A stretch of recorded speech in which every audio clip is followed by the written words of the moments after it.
God damn. Guess what? Everything wrong that happened today was Matt Ryan's fault. Oh, wait a minute. My bad. I was talking to the invisible man over here next to me. What's going on, people? What is going on, people? It's your boy over here at AFN. As you see, the heavy hitters is on a post-game show. I know y'all probably was expecting it to be a little bit after the game, but we had shit to take care of in our personal lives, so we had to do those things first.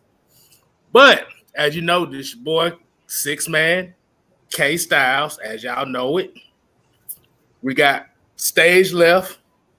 We got the great one, the mad scientist himself, Mad Mike Sports. 1-on-1 with the great one. And down here at the bottom, as y'all see it, we have the minister, the calm before the storm, Jew Talk Sports. Yeah, man. As we seen here from this early ass game we had, because I couldn't get my pregame going on because it was 9:30 in the morning. I couldn't do that right. No, I tried. But as y'all know, the Falcons edge one out here against the Jets at the opening of the London series.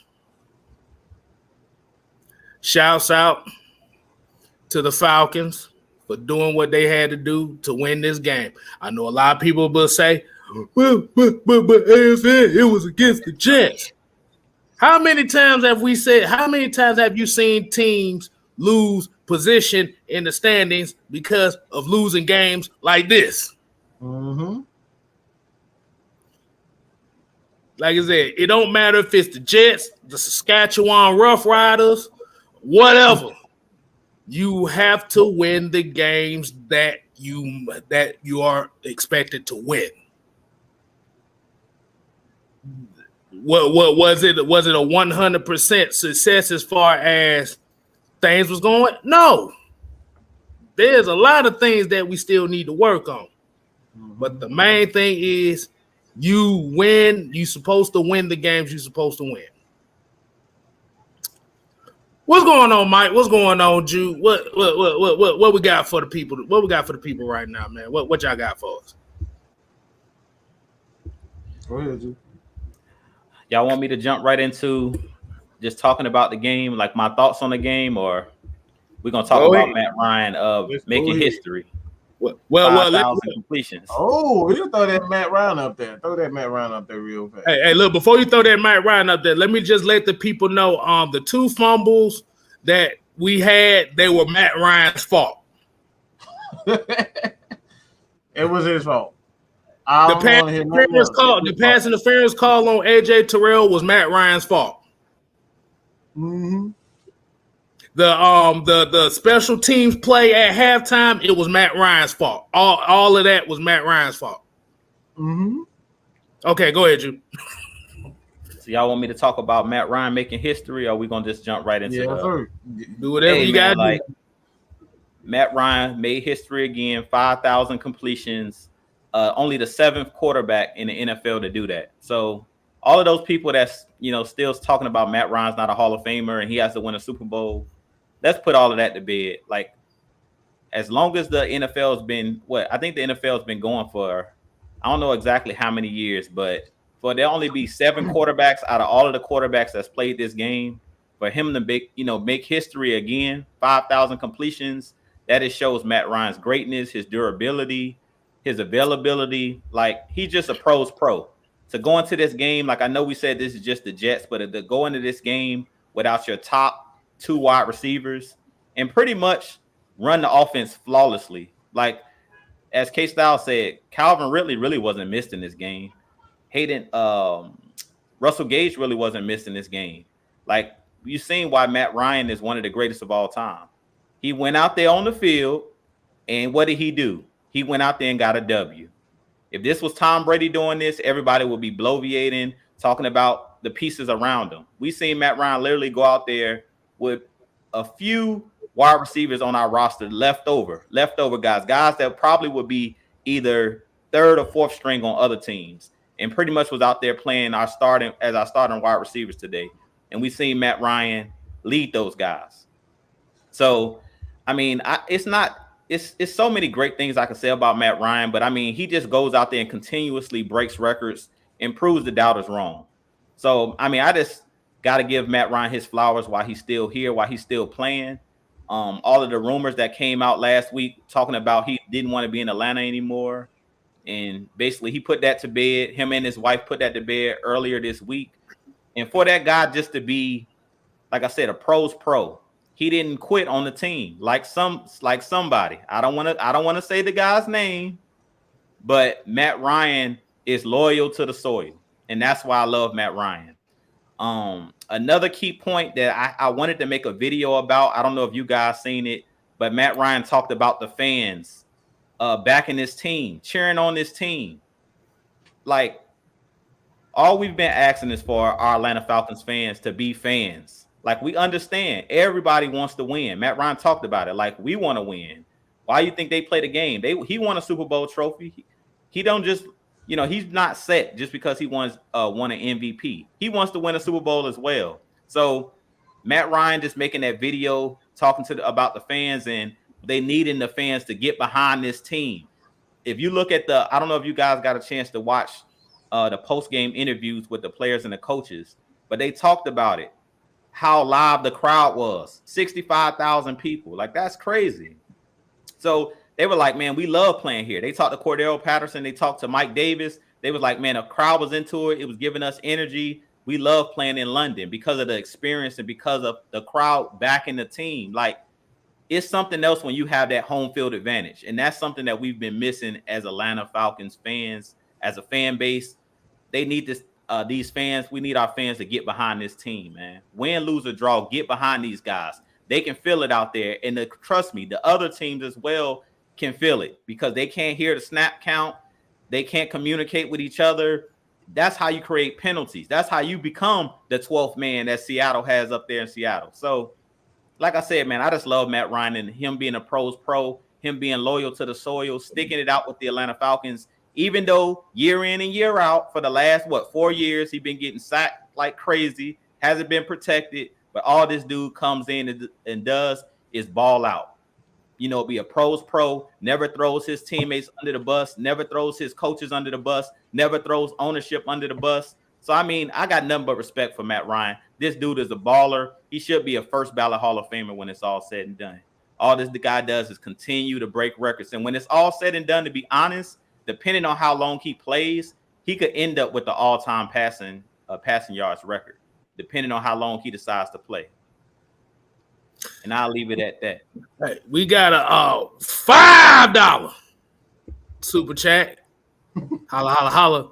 Jamal Holla, Grant holla. came in here talking shit already, talking about what's up, bro. Y'all need a haircut. He got a hat on. I got a fresh cut yesterday. He got a fresh cut yesterday. I just got a fresh cut yesterday. I'm about to get this shit twisted up here, boy. I might go back into the game, bro. I might go back into the game. Oh, you on the pop side? You on the pop side of the game? I might well go back to the game, bro, where I was. Okay. Right. That this shit gonna be looking like doo-doo plats on my head when y'all see it. We got a $4.99. Oh, 99. Holla, holla, holla. Jarvis Wills said, A team, great win today. Don't care who it's against. Get the wins by any means necessary. How come Deion Jones look uninterested? Because we won the damn game. Exactly. If they're getting the job done, they're not scoring points and they stopping the other team, that's why. I mean, at the end of the day, we got to stop looking for all these super duper splash plays. All right, this ain't damn Madden. And no disrespect, but there's no Madden. We won the game. If you're not hearing your linebackers, that's a great thing. You don't want to hear your linebackers. You want to see 3 and outs. You want to see, even this is why I say too. A lot of people is complaining about the pressure, the lack of air pressure. Like that that could be a case, but we all say when it comes down to it, can you get the job done? And they finished it. Man, that's what we've been saying all in the chat, in the AFN chat. Finish. I don't care if you don't get pressure all game long. When that fourth quarter comes, when you need to get that done, they got it done. They got a sack, Tui, all those guys. Like Stephen Means even got in on the party. Believe that or not, he ain't got in on the party. Hey, you forgot who got the first sack. Hey, yo. Oh, yeah, he did. God dang it. Oh, man. Yeah, so, hey, man. Hey, look, that's what I'm talking about, man. Everybody, it's a team effort, man, and I love what I saw from those guys, man. You just get it done when it matters most, and that's all that matters at the end of the day. Yeah, we got a $5 super chat. Holla. They say Kevin Arp said, sick and tired of hearing it's the Jets. Still a pro team, and the so-called experts pick the Jets. Go Tajay. Yeah, every last one of them. Exactly. And what we talk about is this is the main thing. This was the main thing I was saying all last week. Who wants it? Who wants to finish? Who wants to make an impact? Like I said, you would rather go into the bye week 2 and 3 than 1 and 4. There's a big mental difference between those two records. It don't sound like much, but that's a big mental difference. Like I said, the Jets are a pro team. This is the same Jets team that put pressure on Ryan Tannehill, who was supposed to have been one of the top 5 quarterbacks in this league, that a lot of it, not everybody in this chat, but a lot of these motherfuckers out here been saying Ryan Tannehill is one of the top 5 quarterbacks in the league. And had him struggling. I think Matt Ryan got hit maybe twice. And the first time he got hit, he got out of that motherfucker because he wasn't trying to go down. He made a play with his legs, man. Everybody said he can't make a play. He made a play with his legs. Exactly. And like I said, King had a comment here. He said, play who's on your schedule. We didn't bitch and complain about Tom Brady playing against the AFC fucking East for 16 years and the second best team going 7-9 every year. We didn't complain about that. That's the comment of the day. Like, we're gonna start the week off good. Play who's on your schedule. It don't matter. Any given Sunday. There was a reason why they say any given Sunday. Exactly. But let me make this declaration. I want to make this declaration before we get to that one. As a matter of fact, go get to that one. K Styles, we got a $2 holler from Jamal Grant. $2 super chat from Jamal Grant again. He said, Richie Grant stats anybody. We don't know the complete stats, but the only thing I know was he didn't give up no big plays and he tackled. That's what you want at the book. And he stayed deep. He didn't get beat over top because they kept saying that over and over and over again. And I'll say this: these older safeties we have, Eric Harris, he better watch his back because Hawkins, Richie Grant, Hawkins. That interception. Who said Friday night that Hawkins was gonna play a strong? He's played better as strong safety. He made a play last week. Almost had an interception in. I mean, Man Mike did. I think Man Mike really did say that. I think he said that. Yeah. I think Man Mike might have said that. I think he did. Hold on, wait a minute. Didn't you just say that? Didn't you say that Friday? Huh? Yeah, I think so. I think I did that. That's one thing I do. I know DBs. So if you said Richie Grant stats, Richie Grant had two tackles and 1 assist. But the main thing that he did was they didn't really give up the big play like that. That's the main thing you wanted to see. That's Dean Pease defense. He doesn't give up big. He does not believe in giving up big plays. If you're going to give up big play, you're going to give up big plays in front of him, running after the catch. That's how you're going to give up big plays. He does not like his safety to get beat deep. You know you did something wrong if you get beat over the top. that's one thing he takes away immediately.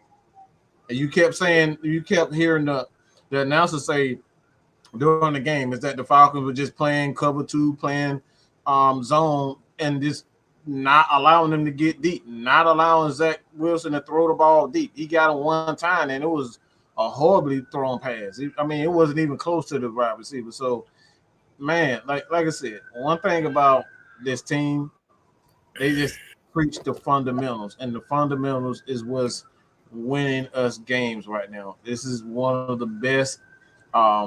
This is what I think the blueprint of this game is going to be. We're gonna see a lot of turnovers until they really get the chemistry that we expect for those guys. But they're going to play hard-nosed defense. They're going to make mistakes offensively. I already see it. I think they found their groove. Whenever Clifford Franklin decide he want to catch the ball and he want to be a number one receiver, then this offense can be one of the top offenses in the league whenever he decides to get his crap straight. Because Mr. Kyle Pitts has a fucking arrived. Okay? Period, point blank. That dude has arrived. That dude is an absolute stud. Go ahead. Ain't this the same Kyle Pitts that everybody said was a bust? Why you put a tight end there for? What do you mean you put a tight end there for? This was the same Kyle Pitts that everybody said was a bust pick already. Didn't even give him a full season. Say he's just a tight end. That man played almost every position there is, bro. But we got a couple of super chats we gotta get into. We got Ricky Gaines with the $5. Holla, holla, holla. Said, appreciate the content always, fellas. Hayden Hurst is so careless with the ball, almost 3 fumbles, and wide receivers still dropping passes. That's why I said we still got a lot of glaring things we got to work on. Yes, Hayden Hurst, like I said, Hayden Hurst, sometimes this is what we always say, is nothing wrong with trying to get an extra yard, but this is the catch-22 behind it. You get into situations where you might cough up the ball. And we haven't talked about that. We're going to get into that later. But while he said Hayden Hurst, I want to buy this game. I know a lot of people ain't really said the name. I'm going to just say it right now. Does Lee Smith look a whole lot better than Luke Stocker right now? Yes, sir. Dude, I'm gonna ask the people right now. Does Lee Smith look way better than Luke Stocker right now? I'm just saying. The like I said, the Mountain Man is not expected to have no 50, 100-yard game. But the thing about it is with him is you saw the run blocking and you saw when his number gets called, he's gonna catch the ball. He ain't gonna get no yardage, but he's gonna catch the ball when need be. Man, he ain't gonna get that, man. He may get 1 yard. That's about it. Exactly. But we got another $5 super chat. Myron Jackson came in and said his offensive line is coming together, and Matt Ryan looks comfortable in the new scheme. But this is why we say the trenches is very important, especially the offensive line. Your offensive line is going to have chemistry. They have to gel in order for them to be effective. And I saw a comment up here earlier that I want to get into. There was a couple people that said it, but I'm going to get to the closest one. I saw Deonta M say this as well. He said, AJ Terrell's only allowed 3 catches this year. Wow. Wow. 3 catches. Yeah, they're not even throwing his way. They're not even throwing the ball his way because he's a lockdown corner. Like even the one play that he had the PI, he was in position. He just didn't turn his head around. If he turned his head around, that's probably an interception.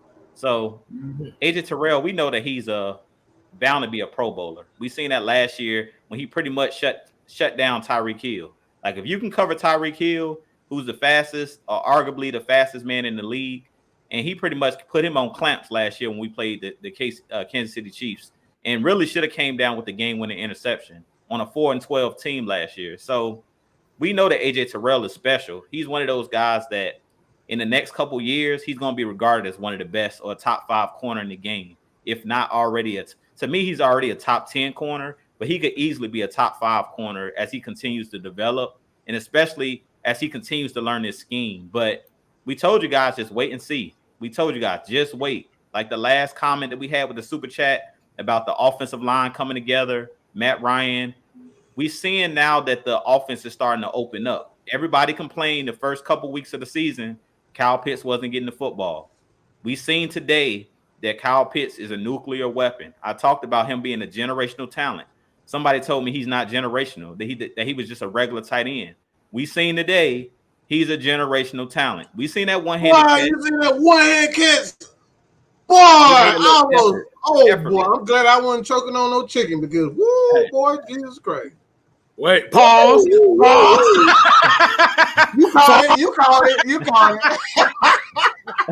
I just had some of that out there. But remember, he had 119 something yards. Remember, outside of the one holding call we had the whole game, should have been 150. Yeah. So, yeah, we had 2 penalties today. That was another key factor as well. 2 penalties. Like I said, that's the main thing we talked about. But hold on, wait a minute. Hold on. I want to get this right quick.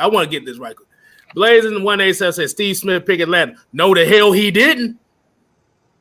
Don't let that bullshit fool you. He picked the Jets. He said if Atlanta was winning at halftime, he gonna switch it to Atlanta. Don't, like I said, the whole world picked the Jets to beat us. And like I said, and I'm glad you said that earlier too, Mike, about the it might have been Drew that said this about the fans in London. How y'all gonna let some partial fans outdo y'all? They want a team. They enjoy our game. They enjoyed the game. They enjoyed all the game. Like I said, and I'm about to say, I'm surprised we ain't get none of the 0-17 crowd in here. I'm shocked. Ain't got nothing to say. Where the 0-17 crowd at? That's what we want. We want the 0-17 crowd to come in here and show the same energy they've been showing all week about how the Jets was gonna beat us down like Joe Jackson did his damn kids. Let me see if I can. I'm gonna see if I can be petty and pull up a comment or two. Yeah, go ahead, pull a couple comments up. But yeah, like I said, shout out to Ty Jackson for the 1999 super chat. 99. Exactly. But like I said, we saw things in this game. Like I said, the fumble, like when we was talking in the chat earlier amongst us here at AFN, Jude specifically said, I want the Falcons to drop a 40 spot on them. Mm-hmm. We didn't have them 2 fumbles. It was a 40 spot coming. This is why we say sometimes fighting for them extra yards is a catch-22 because you can get that 1 extra yard, but at the risk of somebody trying to rip it out your hands. Those 2 fumbles came right around the damn red zone. So, and Mike Davis had another one as well, which it was kind of I would say it was kind of a soft version of a fumble, but he made up with it with the game-sealing touchdown. Let me ask y'all a question. I'm gonna ask everybody a question here. I saw somebody say Tyler Davidson made 1 good play today. Yeah, he made 1 good play today, and they sat his ass down for Mike Pennell. Did y'all notice that? Pennell was in that, but he played really smart. That man plays that nose tackle, nose guard, whatever you want to call it. He played that position well. He was so intelligent, and they did exactly what I say you need to do at that position. is be a fat guy. Just be fat. Just be big. That's it. Just be big. Play big. Mm-hmm. They literally damn near stopped their whole entire running game when Mike Pennell got on the field. Yep. They ran outside. They just say that they was running outside. When Tyler Davidson was in there, they was running them zones inside. Mike Pennell got his ass in there. Oh, they got away from that real quick. Real quick. I said I was gonna wait till like November to say this, but I'm gonna just say it now.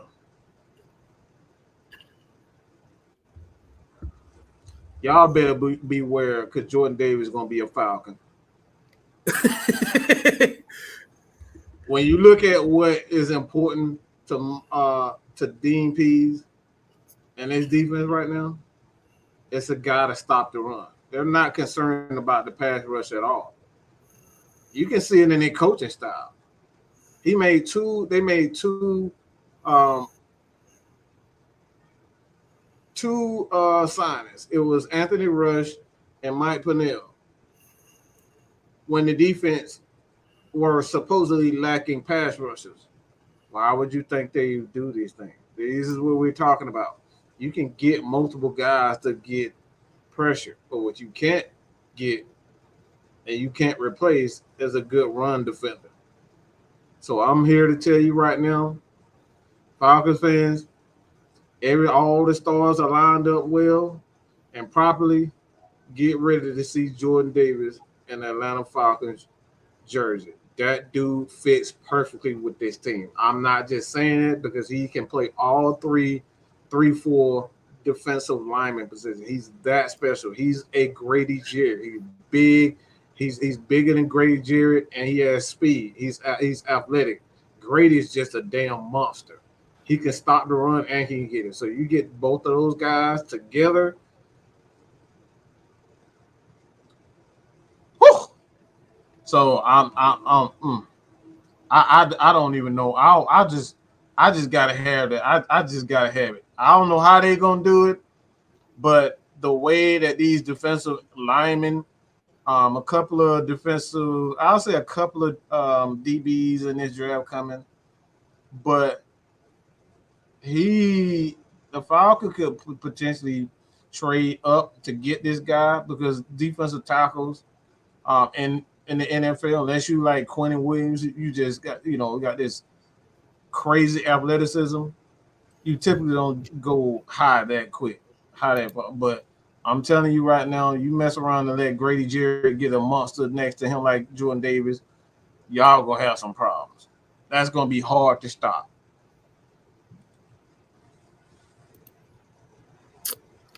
We got a $5 super chat. Jamal Grant said, very last sack of the game, Jacob Tatui, Mariner, dude never gave up. That's all we asked. Like I said, we didn't get we got pressure, but we didn't finish home on some plays.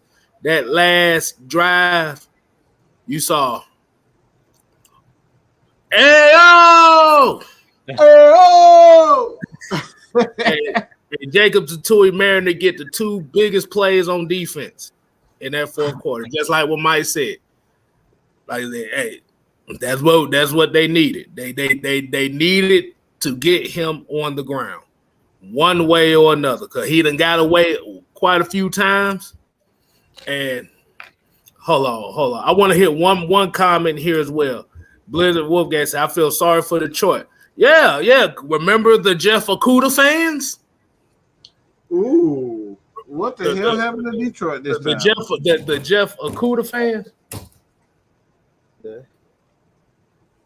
Yeah. I about to say, yeah, that thing. But let me ask y'all a question. I'm gonna go ahead and ask y'all a question about this game too. And I don't know if we already touched on it or not, but this kind of goes to what Mike been saying about Calvin Ridley. Did it seem like it was a big difference with Calvin Ridley being on the field and off the field? Did it seem like it was a big difference as far as play calling and how they attack things? I don't think so. I don't really think it was a big difference. I just think that, well, the first thing I know is that CP is a dog. Cordell Patterson is a straight dog, and this might not be a popular opinion, but we all know here at AFN we've been talking about the Calvin Ridley. I seen somebody had a comment in there earlier saying I'm not paying Calvin Ridley. I was gonna put out a video. I'm still gonna probably put out a video on my channel. But what I think they should do, if they're not thinking about keeping Calvin Ridley, pay Cordell Patterson, because you get more bang for your buck. What is Cordell Patterson? The dude plays every position. The dude's a running back. The dude's a wide receiver. The dude plays special teams. When you got a guy that can do all three things and he can do them at an elite level, and he fits this scheme better, because I know you guys seen the play where he went across the middle and jumped and leaped for the ball, knowing he was going to get hit. But he's a physical player. He fits the scheme better than a Calvin Ridley. The plays were the exact same. The difference is Cordell Patterson is not afraid to get hit, because Cordell Patterson plays like a defensive player. He plays like a Steve Smith, where y'all were talking about last week, K-Styles. He plays with that attitude that, yeah, you're going to try to hit me, but I'm going to hit you too. Like, he's running through the brick wall. He's not afraid. And that's the difference. But I really think it's hard too, because if you look at a guy like Olamide Zaccheaus, who balled out today as well, had a key third down catch when we had that 3rd and long on 3rd and 13. He picked up, I think it was 3rd and 14, and he came in on the skinny post. He's not afraid. He plays with that heart that we've been missing from Calvin Ridley. So personally, I think that this is a bold statement, but I think that the Falcons may look at moving on from Calvin Ridley and possibly keeping Cordell Patterson and maybe drafting another wide receiver. But Cordell Patterson fits the scheme. He just fits the scheme better. We've seen it today. All of the routes that they're asking him to do, catch the ball and, turn up field. Because a lot of the plays, I don't know if you guys seen that one play where Cordell Patterson just put his hand on his helmet to Matt Ryan, like, just throw the ball out here because the corner's playing off. I'm going to run and pick up these yards. If he come downhill, I'm coming downhill. If that was Calvin Ridley, we know what Calvin Ridley's doing. He's looking to run out of bounds. Cordell Patterson, when you catch the ball, he going north and south. He don't care who coming at it. It could be a linebacker, it could be a lineman. He gonna run through that brick wall, and that's the difference. And in this scheme, where it's based off of your receivers getting that yak yardage, because Arthur Smith throws a lot of quick screens, he throws a lot of skinny posts, a lot of routes where you got to go across the middle.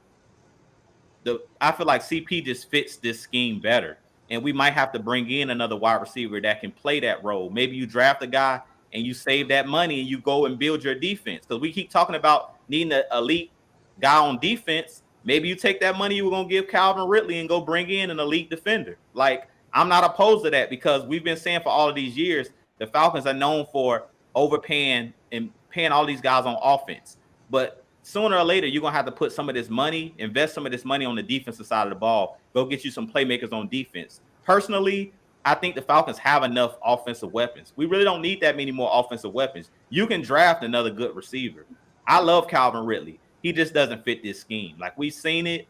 No disrespect. I love me some Calvin Ridley. But unless he's just going to run out routes all day and comebacks and digs and stuff like that, he's not going to fit this scheme. Like, the way that Arthur Smith's trying to run this offense, it's really made for the tight ends and for bigger wide receivers or receivers that's not afraid to get hit. Because you're going to have to go across the middle, especially if you're the number one guy.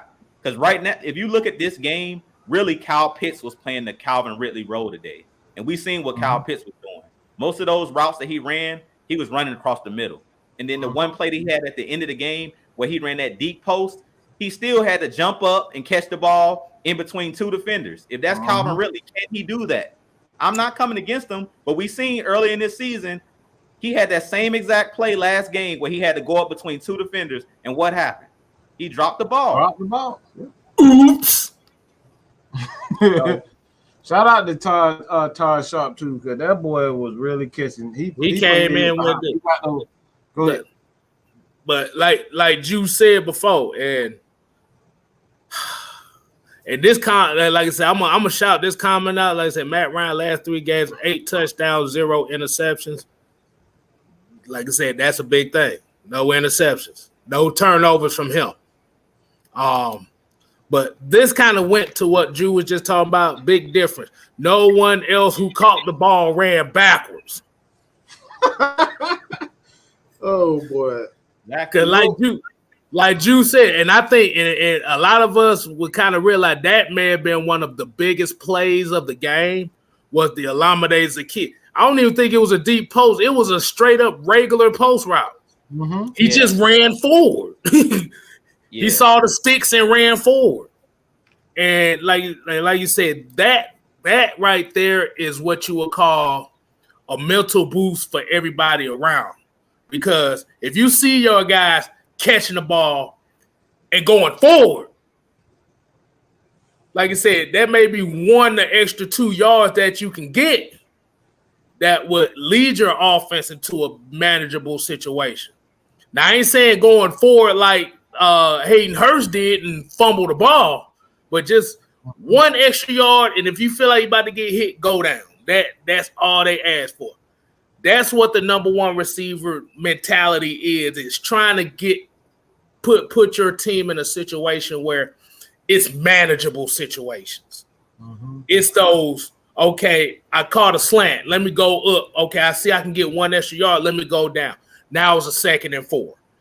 Now your offense can run all kinds of stuff.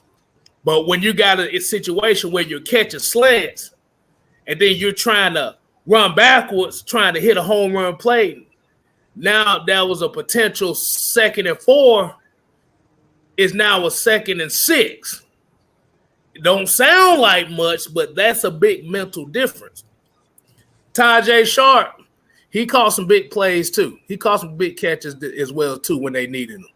Like I said, this today kind of showed you how it is when you have a bunch of guys that are playing situational, a bunch of receivers that's playing situational football, smart situational football. Outside of Hayden Hurst's fumble, smart situational football. I'm going to say this. I'm going to say this about Arthur Smith offense.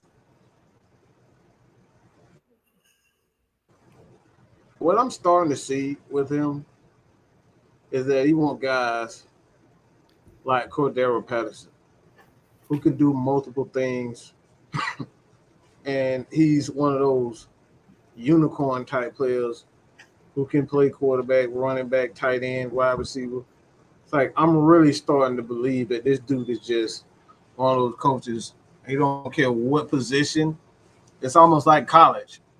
Like playing against Auburn, playing against a Michigan type team where they just need athletes and just let the athletes do their thing. Because I'm seeing Kyle Pitts and I'm seeing Cordero Patterson. I'm seeing what he's doing with Gallman. He's using these guys' athleticism and what they could do. He's using Hayden Hurst. Hayden Hurst was very good in this game as well as Lee Smith. So he's allowing these guys to be athletes. This is why I said there would be, as far as Matt Ryan is concerned, there wouldn't be any issues for him being a quarterback. Everybody just got to catch up to what Matt Ryan had. Matt Ryan has run this system before. This is essentially the exact same system that Kyle Shanahan runs.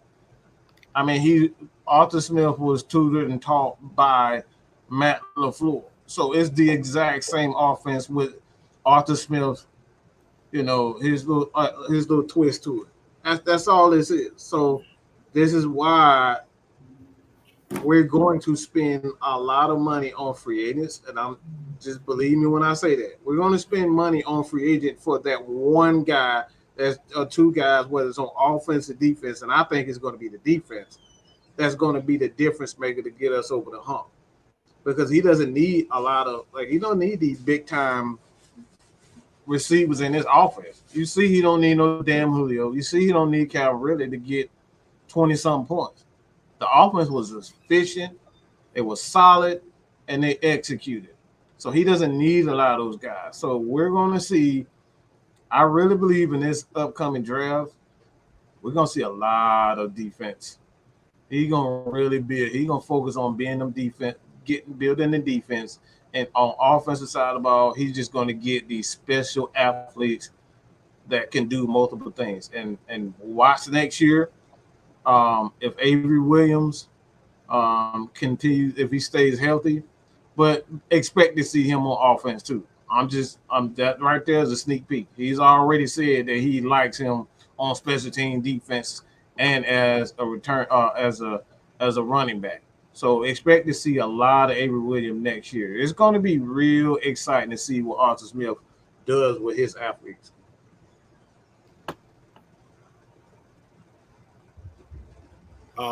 Let's see. We got here. Trauma Locks here said, how come nobody's talking about Jay Matthews being a brick wall this year running pass game? Because offensive line, if you don't hear their names, they're doing their job. That's the life of an offensive lineman. You get no love. None whatsoever. But when your name is not called like that, that means you're doing your job. And like I said, today's running game. And like I said, don't be surprised. Y'all gonna see a lot more Wayne Gallman later on in this season, up from here on out. Because this next week is a bye week. Don't be surprised. Y'all gonna see a lot more Wayne Gallman than y'all thinking, because they're going to want to preserve Mike Davis. Mike Davis's skill set is gonna be better suited for December. For those tough yardage like that. You're going to still see him, but you're going to see more. I'm already seeing that. I'm already seeing the Mike Davis effect right now. You know what I'm saying? Like, guys are wearing down the grind of the season, and I'm already seeing guys just don't want to tackle him. You know, Quincy Williams' brother, Quincy Williams, he made it just a good hit on the ball. Like, it really doesn't matter. Like, when it comes down to like how your size, you hit that ball, you hit that ball the proper way, you gonna fumble. And he just made a great play on that ball. But I'm already seeing guys. I'm seeing him break 2-3 tackles consistently now, and that's what you want from him. You know, as the season goes on, this offense is going to be scary because teams just don't want to grind. You don't want to have to grind and tackle guys that big. You don't. Yeah, I agree. And that's why what I loved about the last touchdown that we scored, that our offensive line ended up in the end zone. And Mike Davis, pretty much, we pounded down their throat, even though they knew we were going to run the ball. That's creating an identity. Like, I love, as they say, you take on the identity of your head coach.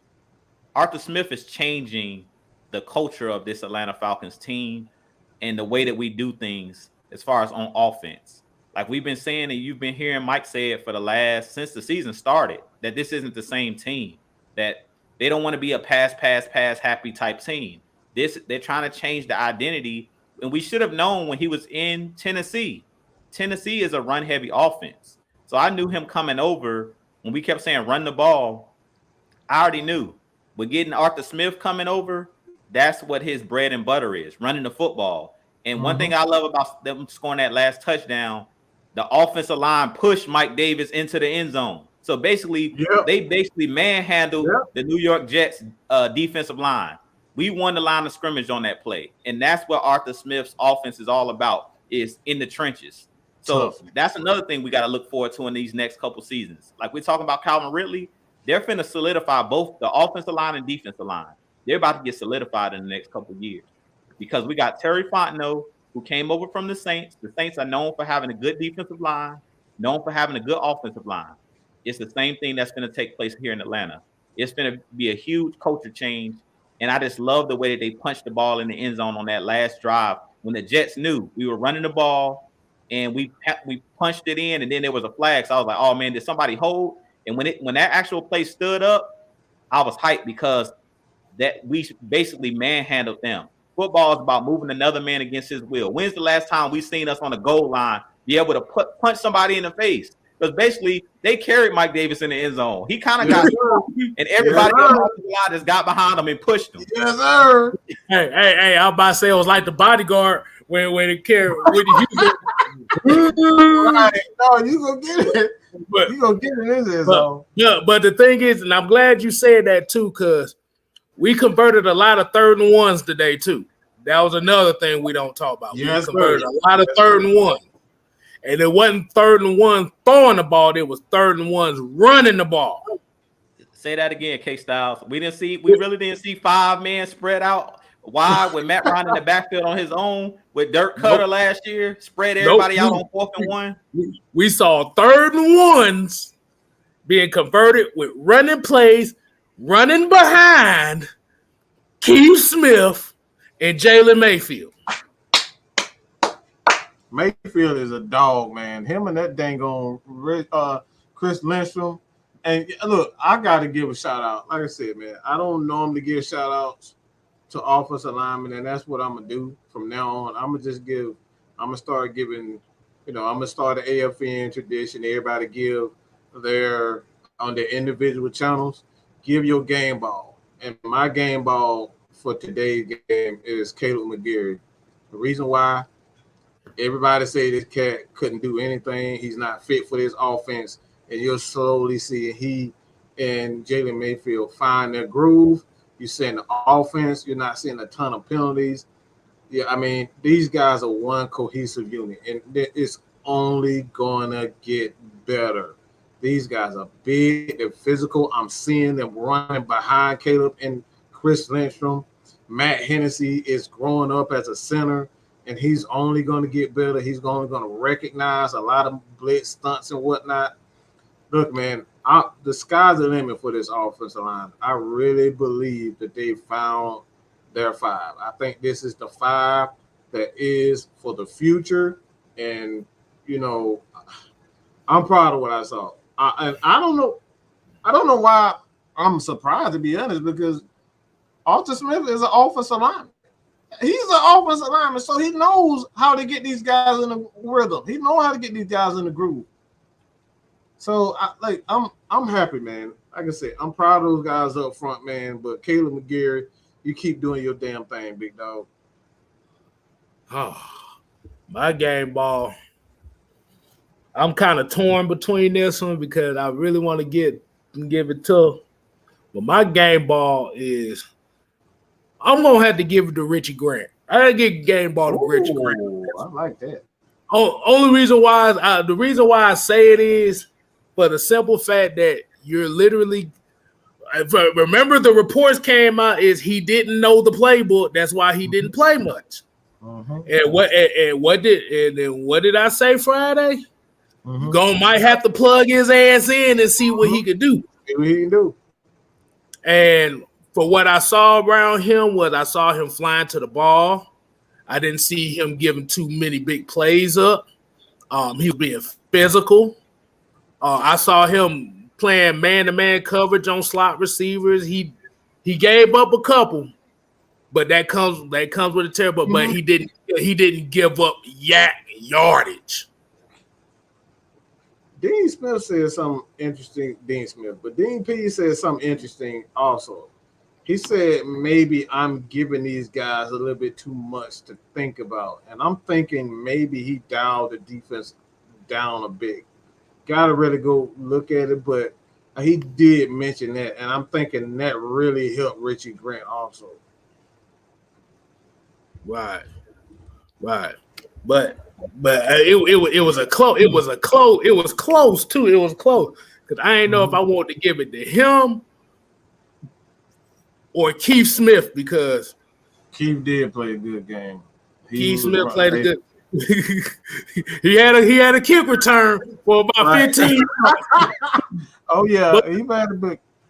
But the thing with Keith Smith, and you can give Keith Smith it because, like I said, just what I talked about, those 3rd and 1s, who they had out there on the field to lead the block.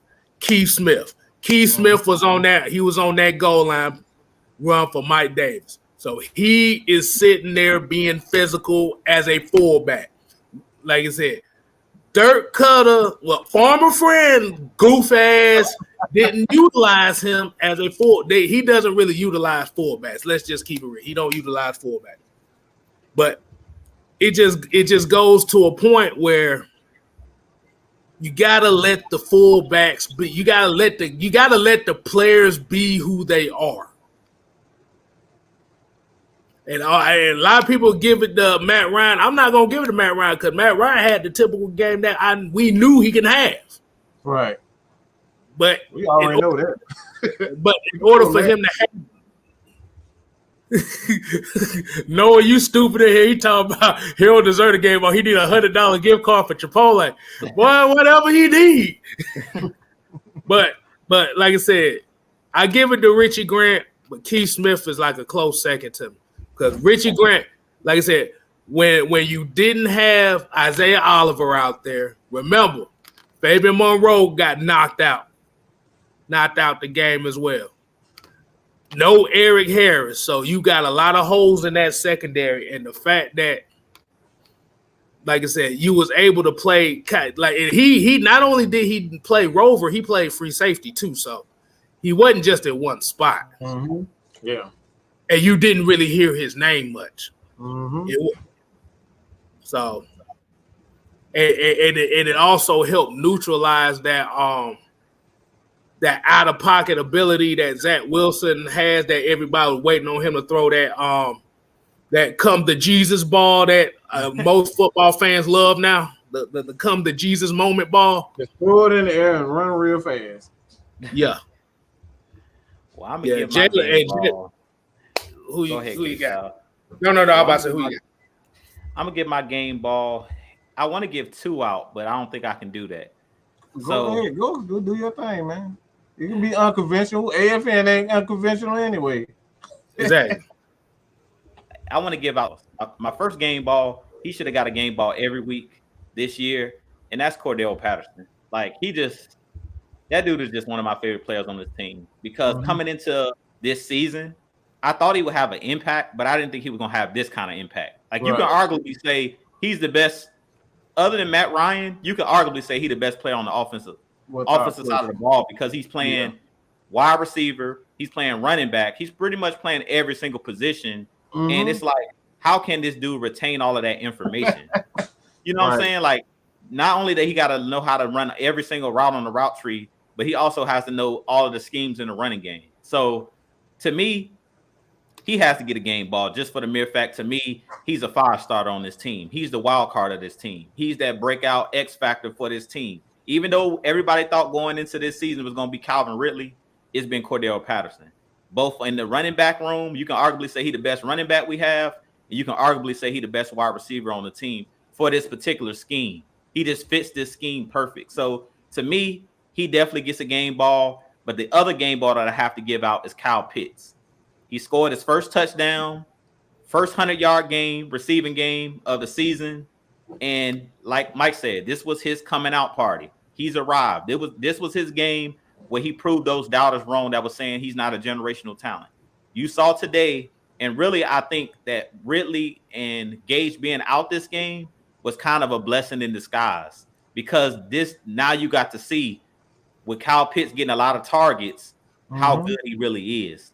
And really what it showed me in this game, and that's what I was just talking about a little bit earlier, and I hate to keep bringing it up, but Calvin Ridley, it kind of makes Calvin Ridley disposable or replaceable when you see like, man, Kyle Pitts can do everything that Ridley don't want to do, that he's afraid to do. Like Kyle Pitts, 6'6", he has all of the physical features, God-given ability, physical, fast, can catch the ball with his hands, strong hand. Like you don't see Kyle Pitts drop many passes. I can count maybe on one hand how many passes he's dropped this season. Maybe 2 passes the whole season. That guy can catch the ball in traffic. He can catch the deep ball. He can pretty much do everything. So all those people saying that I don't know if he's going to be able to replace Julio. Today, that dude looked really, really freakish. He looked a lot like Julio today. So I really think you have to give a game ball to Kyle Pitts, just the way that he balled out today. And to me, he really took over this game. Because when there was a big play that needed to be made, Kyle Pitts made the play, and he made it look easy. Like, he was out there just making plays. So those 2 guys are like CP. He's like my favorite player on this Falcons team because he just been balling out. But Kyle Pitts has to get a game ball today because to me, he was that X factor in today's game where he just took over. All right, we got a $5 super chat. Gordon Lewis, he said, y'all, we blew a 17-point lead to the Jets, who are not a good team. I think we have more to fix than a little bit. You want to take this one, Mike, or you want me to go ahead and take this? You already knew this was my tone. You know, you already knew this was my tone.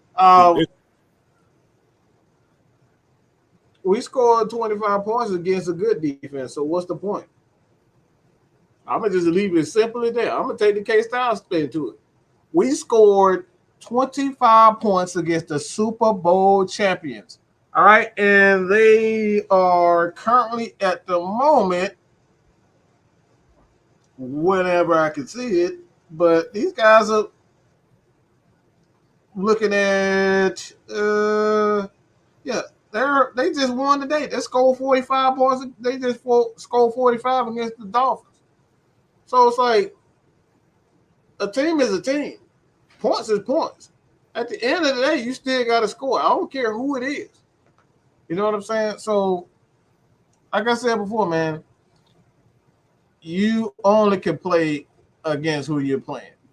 Nobody says, oh, LeBron James just scored 40, 50 points on, the Hornets or the Nuggets or whoever. You know what I'm saying? Whatever the worst team is. Nobody say that. All they care about is, oh, damn, LeBron just scored 50. That's it. We won the game at the end of the day. That's all that matters. All right. I'm going to go ahead and go and attack this one here. Every week is always a learning experience. It's always going to be something you're going to have to work on. I'm going to use an analogy here. Did y'all see that Wilder Tyson Fury fight last? Hold on. Let Jude go ahead. Jude's about to he got to step out. He got a family engagement, but go ahead. Go ahead before we get to that. Go ahead, Jude. Kind of give people the last word, bro. Yeah, I'm just like I said. I'm just happy to go into the bye week 2-3. This is the perfect timing for this bye week because we kind of banged up. I don't know if you guys seen Dante Fowler got rolled up on during the game. Yeah. He came back out the second half and he had a huge brace on his knee. So I'm hoping that, he comes back healthy for the next game that we have. I think it's against Miami when we come back from the bye. But this bye is coming at the perfect timing because we have a lot of guys like Eric Harris. Is Eric Harris in concussion protocol? What type of injury did Eric Harris have? I think it was a hamstring or something. I think hamstring injury. Hamstring? Okay. So this is just perfect timing for us to get healthy and get these guys back. Because usually we know your bye week usually don't coincide with guys getting injured. But it seemed like this year, this bye week came at the perfect timing because a lot of our key guys who have went down with injuries, they got one extra week to get healthy. Maybe Russell Gage comes back after the bye week because he's been out since week 2 with that ankle injury. So, like I said, you got the momentum. Like me and K-Style, we always talk about that momentum. You have the momentum going into your bye week. You have 2 weeks to prep for the Miami Dolphins. As we've been saying, let's continue to finish. 60 minutes. We saw 60 minutes today. They actually finished the game. I'm proud of this team for coming out and having that grit. They played with grit today. That's what we need from this team. Arthur Smith, Dean Pease are preaching grit to these guys. Don't matter how you win. Like Mr. Owens with this comment, 17-point lead, we won the game. These guys finished, and that's what we have to continue to do as this Atlanta Falcons team. As we continue to build this winning culture, win at all costs. That's what it's all about. Finish. These guys finished today. So I'm really proud of these guys. I know that you guys going to kill it the rest of the show, but I appreciate each and every one of you guys continuing to tune in. Hit that like, subscribe button for Jew Talk Sports. 6-man K-Styles, Atlanta Falcons Nation. Continue to help us get to 2,000. I'm on the road. I'm almost at 1,500. So we need about 500 more. We'll be back. We'll be at 2,000, but we appreciate you guys.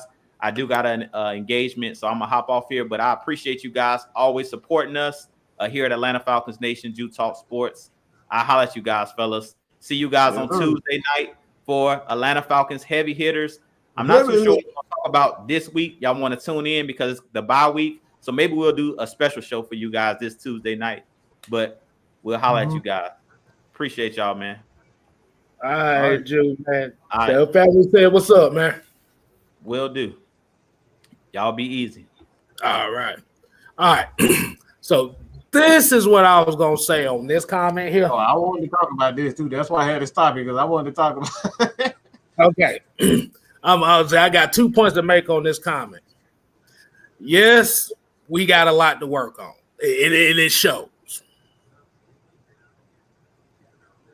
But did you account for the 2 fumbles in the red zone? That were Matt Ryan's fault, by the way. Matt Ryan's fault that we got those 2 fumbles in the red zone. that took a potential 14 points off the board. Remember, Hayden Hurst fumbling was Matt Ryan's fault. And remember, Damn. Mike Davis fumbling was Matt Ryan's fault too. Goddamn Matt Ryan. Man, Matt Ryan, man, I told you shouldn't have thrown the ball to Hayden Hurst. He wouldn't have fumbled. You should have ran the RPO and ran the damn ball. Exactly. You should have had a 45-yard touchdown run. But think about it. Like I said, think about it like that, man. Like I said, it's a 17, but it shouldn't have been as close if you take care of the ball. Mm-hmm. We didn't, like I said, you gotta look at that. See, like I said, you're looking at the final score, but you have to actually look at the totality of the game. Remember, they had a drive going in, 40, 50-yard drive on both times, 50-yard drives. Hayden Hurst tried to get an extra yard, fumbled the ball. 7 points off the board because the Jets was not stopping. Mike Davis did the same thing as well. You had a long drive going on. You had Kyle Pitts make a couple catches. Mike Davis fumbled the ball. Mm-hmm. In reality, the Falcons should have had at least 40 points today. Mm-hmm. In reality, it should have been 41-20. It should have been 41-17 or 20, however the hell y'all want to call it. So, and the second thing is when we talk about the Jets, it's against the Jets. Did y'all see that fight last night? This is what we talk about when you have a boxer going against a brawler. The boxer's going to win every time. That's why Deontay Wilder can't beat Tyson Fury. You got, like I said, skill. Like I said, you got skill versus knockout power. Y'all thought I had to remember Tyson Fury is the bigger guy. But when you're a boxer and you're going against a guy that's not a boxer, you're expected to whoop that boxer's ass. You whoop his ass as a boxer. And that's what you're supposed to do. You do not control who you play on the schedule. Like I said, if the Falcons would have lost to the Jets, we'll be having a whole completely different, a whole nother story. So I would rather beat the Jets than lose to the Jets, because now the narrative is going to be, why couldn't y'all beat that sorry-ass team? But now the narrative is, y'all only won because that's a sorry-ass team. How does that sound? That don't sound that doesn't sound good, does it? Gotta pick a side. You got to pick a side, because regardless if you played the Jets or not, in your eyes, it was going to be a negative regardless if they won or lost. I'm not saying, I'm just going based off the comment that we have right here on this $5 super chat. We appreciate the $5 super chat. But like I said, even if it's the Jets, you gotta win those games regardless. And then you also have to remember, you can't really say you lost to the Jets when the whole world picked the Jets to beat the Falcons. So is it really the Jets? If everybody in the world picked the Jets to win? Yeah. So we can throw out the window. Yeah, we could throw that. Well, I'm about to say, y'all know the boy, the homie ATM. He sent me some stuff today. It was about 75 tweets of quote unquote Falcon fan that said that the damn Jets was gonna blow us out by 20.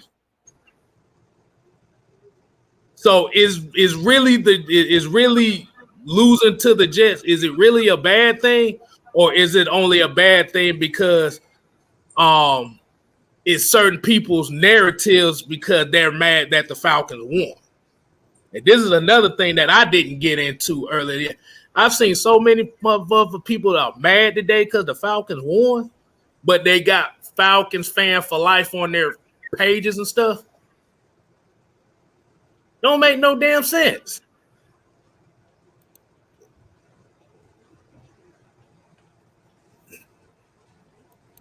We got a $2 super chat. $2. For Bezo Ill God.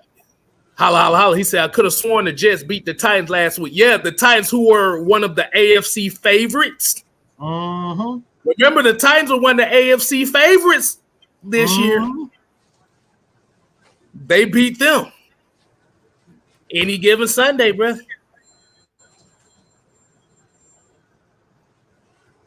But you say you want more out of this team. Shit, the W should tell you. You, like I said, as long as you win the game, it don't matter how you win.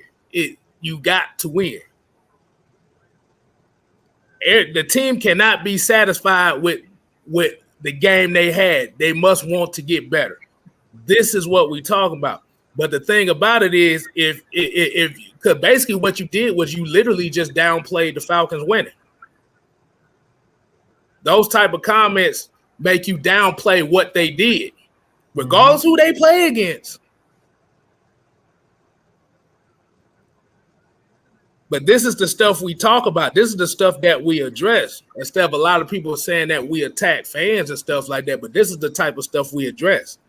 Like I said, everybody wants more out this team. You gotta remember, everybody wants more out this team. But the thing about it is, when it comes to the end of the year, these type of games like this, where like I said, there's three stats in the standings: wins, losses, ties. At the end of the day, you want to be on the winner side of that. You don't want to be on the loser side. Because now if you're on the loser side, now you got a whole bunch of problems. Now we're going into a bye week where we're going to be 2-3 instead of 1-4. Would you be more satisfied going into a bye week 1-4? Because I damn sure don't. That's my expectation of the team. I still think this is a 10-17, and I've been standing on it. Got to beat teams who you're supposed to beat. That's what it all comes down to. Exactly. If you do your damn job and beat the team that you want to beat, you can be 10-7 at the end of the year. That's all that matters. Exactly. See, the thing is, you can't choose how you want a team to win. We're not on the field. We can't help determine how these teams win. You win, you lose, or you tie, regardless who you play. Mm-hmm. Because let's just say if this is one of those situations, if the Falcons do go on a run and they needed that one game to get in the playoffs, and they look at this Jet game and they lose. Mm-hmm. Now what's going to happen? Damn it, we should have beat the Jets. And that's how it always comes down to. But we got a $1.99 super chat. Hold. Let me just say this. Oh, go back to it. Let me just say this. Because I want to get this real quick. We're talking about getting excited. You're saying we're getting excited over the Jets. Do you realize for the past 15 years, guess who's been beating the Jets every year? But that same narrative don't apply to the Patriots. They play in a division worth of sucker teams. And no disrespect, but them are bottom feeders. Miami, the Jets, and the Bills have been bottom feeders for the last 15 years. But why doesn't that narrative stand for them also? So we gotta keep that same energy. You gotta beat who you beat at the end of the day. Exactly. You call Tom. We all call Tom Brady the GOAT, but he been beating the Dolphins and the Jets for 16 years, 2 times a year. But it don't come up until the Falcons beat them. Really? Come on. Hey, you got to do better than that, bro. You got to do better than that. Man, fuck a Tom Brady up here talking about everybody. Tom Brady is an overrated piece of shit. All right. At the end of the day, is what he is. He's over fucking rated. He's the luckiest guy in the history of the damn game. Right. Everybody else, you don't heard me go over before. I don't give a damn if y'all like it or not. But when it all come down to it, it's a lot of people that goes into making, like everybody NFL champions. And Tom Brady ain't the only reason why things got done in New England. You know what I'm saying? It's a team effort. Malcolm Butler. You know what I'm saying? I can throw up Sony Michel having one hell of a goddamn Super Bowl when they played against the Rams. Nobody says Sony Michel is a legend. Nobody get him. They traded his ass away. So at the end of the day, let's keep it 100. He's the luckiest guy on the face of the earth. Everybody else do the job and he get credit for it. Yeah. So by using that logic, by saying that means Tom Brady's Super Bowls are overrated then with that logic that you're saying. So is he the greatest of all time? Does he beat the Jets and the Dolphins 2 years in a row? Play them twice a year. And remember, Buffalo ain't been great only since the last couple years. The second place team go on average of 7-9 a year. 7-9 a year. But they go 13-3 every year. So you got so like I said, if you're gonna show the energy about Tom Brady being the GOAT and winning the division 16 out of 18 years, playing bottom feeder teams. Like I said, of course we excited that they won. God damn it, the Falcons won. I don't give a fuck who. Man, we could be playing Northside High School if we had to, if it was part of our schedule. Shit. I don't give a damn. You play who you play. And this is what we say about, like I said, you play who you are scheduled to play against. No matter if, like I said, but with that mindset, if you win, you lost. If you lost, you really lost. Absolutely. So in reality, in his mindset, that's one of the 0-17 crowd I'm talking about. That I always talk about, the 0-17 crowd. These are the people that hate when Falcons win games. They love when Falcons lose games. But then they judge Falcons on who they beat. But they talk shit about the Falcons based on who they beat. Oh my God, that ain't hurt. I'm sorry. But let's get to this $4.99 super chat. Rondo with the $4.99. Shouts out to Ricardo. Y'all make sure y'all go and subscribe to Ricardo, a real Falcon fan. Said Jets sat Titans 7 times last week, none today. Yes, the Titans team that is one of the AFC favorites to be in the Super Bowl now. From a lot of people say. Remember, Ryan Tannehill is one of the top 5 quarterbacks in the league, from what a lot of people have been saying. You can't pick and choose your argument.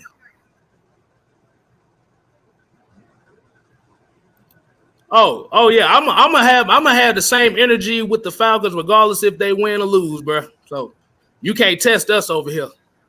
We battle tested when it comes to wins and losses around. This is what I'm trying to tell you, bro. This is what AFN is about, bro. We ride with the team, win, lose, or draw. I don't know about your ass, but I know I am. Win, lose, or draw. You always see us doing live shows Exactly. This must be the first time you came. This must be the first time because this is the first time I seen his name. So this is a first time viewer. So sorry, bro.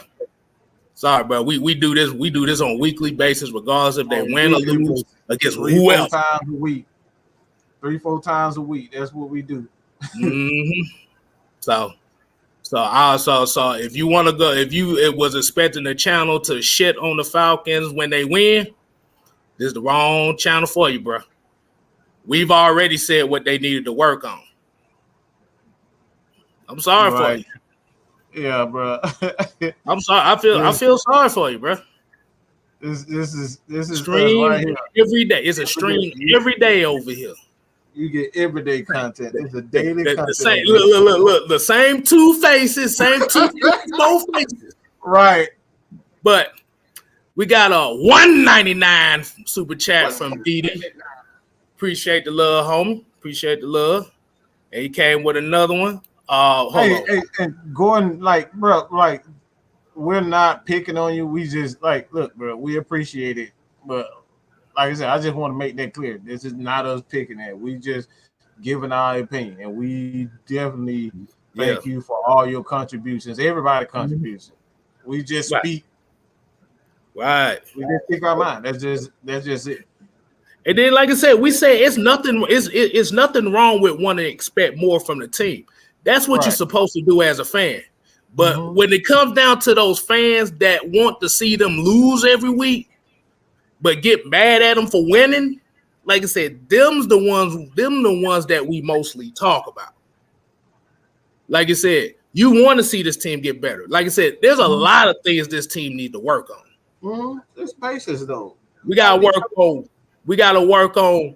on stopping the run. We gotta work on catching the ball. We got to work on getting more plays out the running game. We got to get working on special teams, especially special teams, coverage, all that stuff. The last couple of games been pretty bad. But at the end of the day, in the 2 wins that we do have, when they needed to make a play on offense and defense, they made the plays. You saw Matt Ryan. You saw the offense drive down the field to get that last touchdown to seal.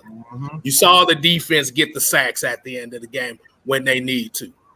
I still don't like that zone coverage they played at the end, but when they went to man and you started seeing them sacks come along, this is the stuff we talk about as far as the stuff they need to do to win the game. We just need to, like I said, see, I think where you're coming from is kind of what our motto is more so we got to see it for 60 minutes. That's basically what he's saying. I just got to see it for 60 minutes.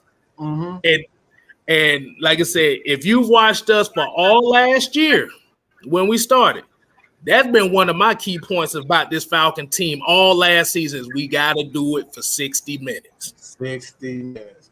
60 minutes. That's what it's all about, doing it for 60 minutes. Jalen Hawkins, and we finally got an interception on defense today. Well, we ain't about that yet. We finally caught one. We finally got one. And look, here go Brandon Price here said 2 and 3 feels a whole lot better than 1 and 4. We started 1 and 4. We didn't get our winning streak. Is that we winning streak right at 400? Right, 2 games over 500. So, like I said, man, it's better than it's better than 1 and 4. That's what they ain't gonna show. Right. Yeah. Hold on. So 2 injuries. My bad, but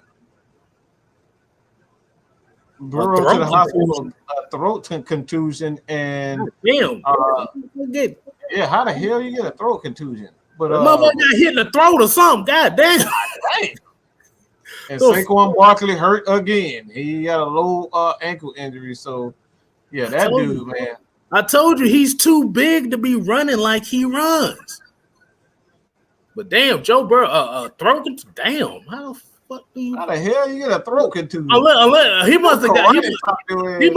he must have got punched in the throat or something. Boy, Umaga must have came. Look, I'm not trying to make a joke out of this, but it sounds like Umaga came back from the dead and gave him a Samoan spike or something. Exactly. I don't want to make a joke about that. That's still fucked up, but damn. Hopefully they get better soon, boy, because damn, I have never heard of no throat contusion. Yeah, I've never heard of that one. Damn.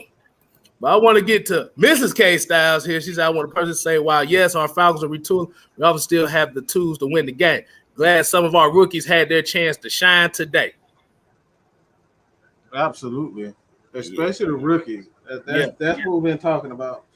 Having the rookies get their time and like really, you gotta have the experience. It's like he was saying, like you gotta have your opportunity to get baptized. You gotta get baptized. You gotta understand what the the speed of the game is. You're not going to understand if you're not on the field. So I thought it was a great idea to get these young guys in the mix. Mm-hmm. Man, because they said, cause I saw somebody here talking about, damn the Falcons, they're ruining our draft picks. Like, shit. Hey, I guess they want the Falcons to get a top 5 pick. For what? Let me put it up here. He's talking about Cortland Griffin said the Falcons think they're Super Bowl bound, and then he came with the next one talking about just ruining our draft pick. That's having very low expectations for your team. He ain't got no expectations. He worried about the draft. He want to play. He said, look, he said the season don't even matter as long as. Hey, look, as long as they don't win no more games, he good. We got this person. Oh, you in the shock value. That's all you do. I'm gonna just make you a compilation of just old Falcon draft picks. So maybe that'll satisfy you. That should be the bye week show. Right. You know what? We might just make that. We just might make that. We're about to do it again. We did it already. We're gonna do it. We're gonna do it again. But yeah, like I said, I want to give shout outs for Jalen Hawkins for actually coming down with the pick. Yes. After last week. He's been playing great, man. I think he's starting to understand Dean Pease because the way he's reacting from that safety position, that strong safety position, he looks like he's naturally gifted right there. I'm not gonna go out and say he's gonna be a great player, but he just looks comfortable in that position. Yeah, I'll just say that. Go ahead. No, my bad. Go ahead. I was gonna say, I ain't know if you was finished. Go ahead, continue. Mm-hmm. Yeah, I'll finish. Oh, okay, my bad. Yeah, because I was gonna say, because I think Deron Harmon is better suited at free safety anyway. Mm-hmm. Because I would rather have that experience at that free safety spot that can kind of direct. But like I said, Jalen Hawkins playing strong safety. I'm not shocked at that. Mm-hmm. I've been saying this since the beginning. He's a better strong safety than his free safety anyway. Remember the first interview we did with me on here with your ass? Yeah. The fucked up hair and everything. Exactly. So it was just good to actually see an interception get coming up. Like I said, we lost the turnover battle today, of course, with the 2 fumbles and stuff. But ATN came in. He said, why didn't Frank Darby play much? They had him more on special teams this week. They're going to slowly bring him in, though. They're going to slowly bring him into the offense. But he was playing a lot of special teams today, too. I really think next year is the year to really be talking about making a Super Bowl run. Like, I really think that's what they're thinking. They kind of get the core rookie guys up to speed, but like I think next year is the real That's the destination, and that's the time frame that they looking to really start making a push towards being, contenders. Hey, look, hold on. I'm gonna do it right. Hold on. Remember, Mike, the 2 fumbles, they were Matt Ryan's fault. Hold on. Wow, you about to do that? You about to go at that? Really? Prove them wrong.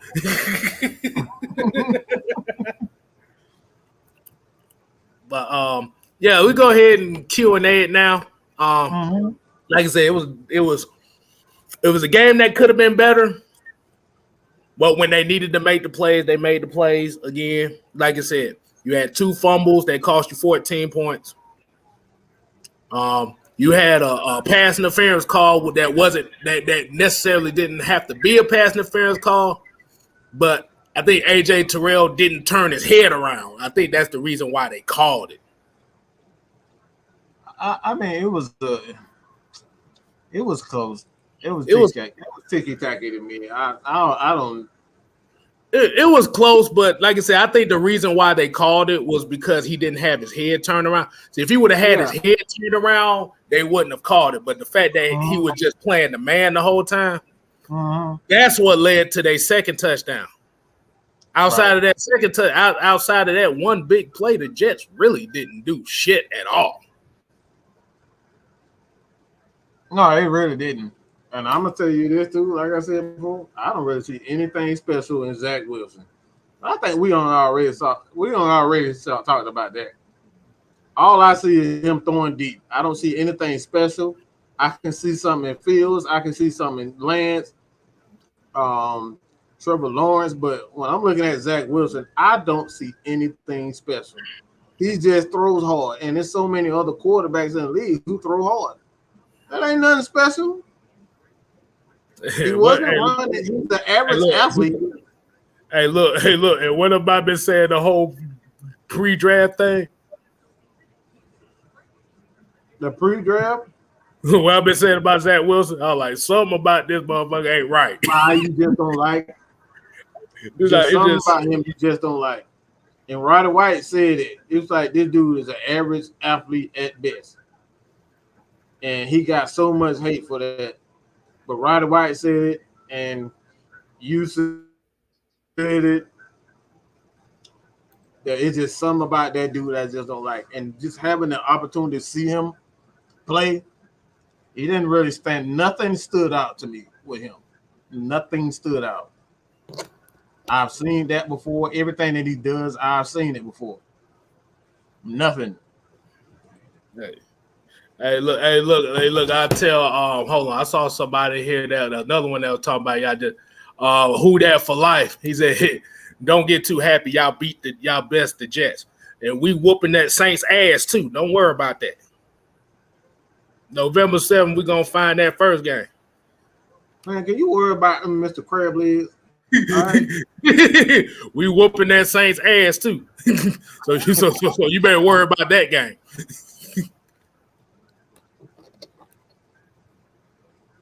Cookie by Nature said he plays too much like Johnny Manziel. He kind of does. He kind of does. In a way, yeah. Like I said, we're beating the Saints. Don't worry about it, bro. We're beating the Saints.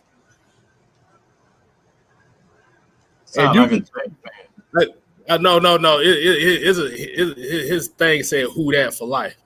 And I've been saying this since the beginning of the season. We beating the Saints, so don't worry about that. I ain't worried about crab legs. But and Taysom Hill was carted off today.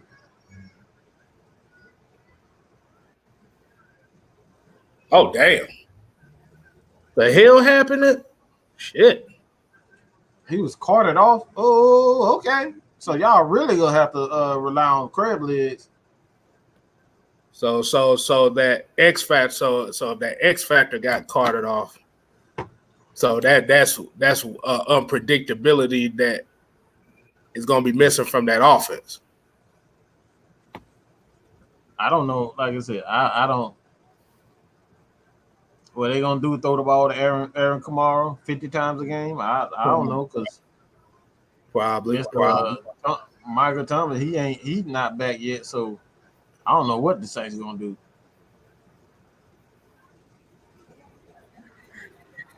Oh yeah, they said we sound stupid for saying we beating the Saints. We gonna see. We beating the Saints. It may not be both times, but we're gonna beat them at least once. But let hey. But we're gonna kind of ignore that because what he trying to do now, he want to take over and have us focus on him. He ain't got no hope in his own team. So yeah. I mean, you come on a Falcons thing and you talking shit from a Saints fans perspective. I can understand one time, but 5-6 times, that sounds like an obsession to me. Let's see. Philip Franklin came here and said, could it be a mental thing with all the drop balls, or could Matt be putting a little extra zip on that thing? Nah, that's mental. It's mental. You gotta catch them. Those are not hard passes because they wide open. A lot of these things are wide open. I mean, you want to throw a lollipop, have him throw the ball up, lob it up to him. I don't. That's too easy. Calvin Ridley is a good receiver, great receiver. He shouldn't be dropping these type of passes. Exactly.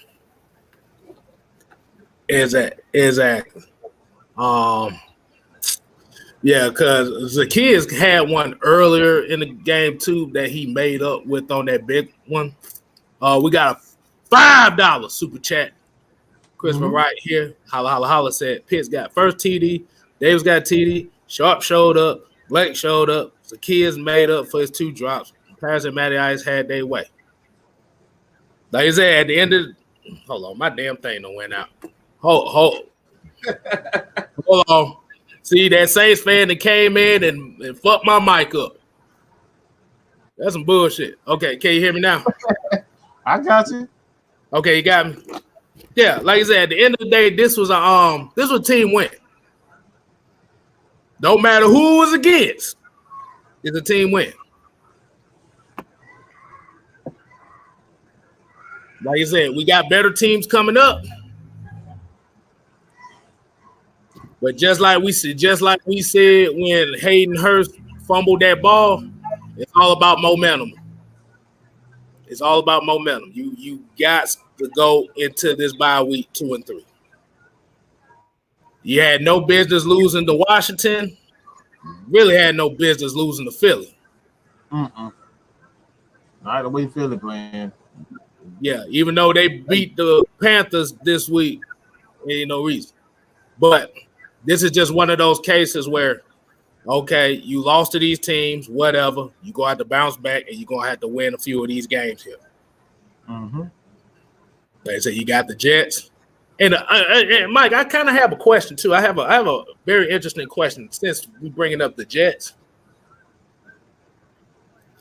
Where was this it's just the Jets energy when they made the schedule before the preseason started?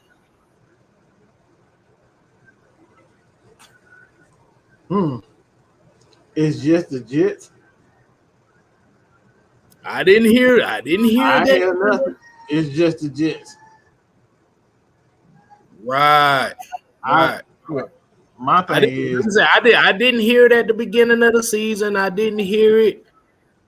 Such and such and such. It's just the only time you heard it is when they beat them in London this week. I see what the narrative is. As soon as they beat a team that you should beat, oh, you just beat the net. You just beat the Jets. You just beat the Washington football team. Like, but if they beat a team, that is a good team, you're either lucky or you suck. But by saying you're lucky, just basically saying you suck.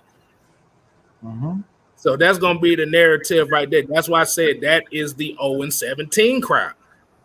You can't win for lose for shit when it comes to them. And I know Jesse Owens Robinson Jr. had a question earlier. He said the Jets have a good defense but couldn't stop us. But he was asking about Calvin Ridley earlier. I was like, oh, we have no idea. I just know it was a personal issue and he didn't make the trip. So we come find out Monday. Man, we come find out. We'll see. I just need that man to. I just don't want it to be anything about his attitude detrimental to the team or whatever. I just need it to be a legit reason. I don't need it to be no bull crap for him to be out. Yeah. And here you go. Uncle Javon said, hell, the Jets were the favorites today. Mm-hmm. Every sports expert around America said the Jets was going to beat the Falcons today. Mm-hmm. So how you going to say, well, it was just the Jets when every fucking professional said that the Jets was going to beat the Falcons? Every last one of them. All of them said that.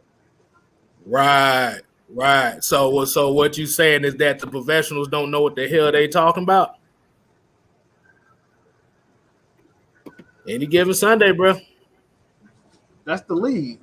That's the league, bro. You got to give him a fighter's chance. Everybody got a fighter's chance. Puncher's chance. We got a $4.99 super chat. $4.99. Dirty Bird Bama boy. He said, not gonna lie, OZ showed more heart than really right now. No sidestepping or zigzagging from OZ. He caught the ball and found the first down marker. Mm-hmm.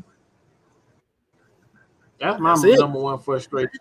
That's all. Look, when I talk about your boy Clifford Franklin, that's all I care about.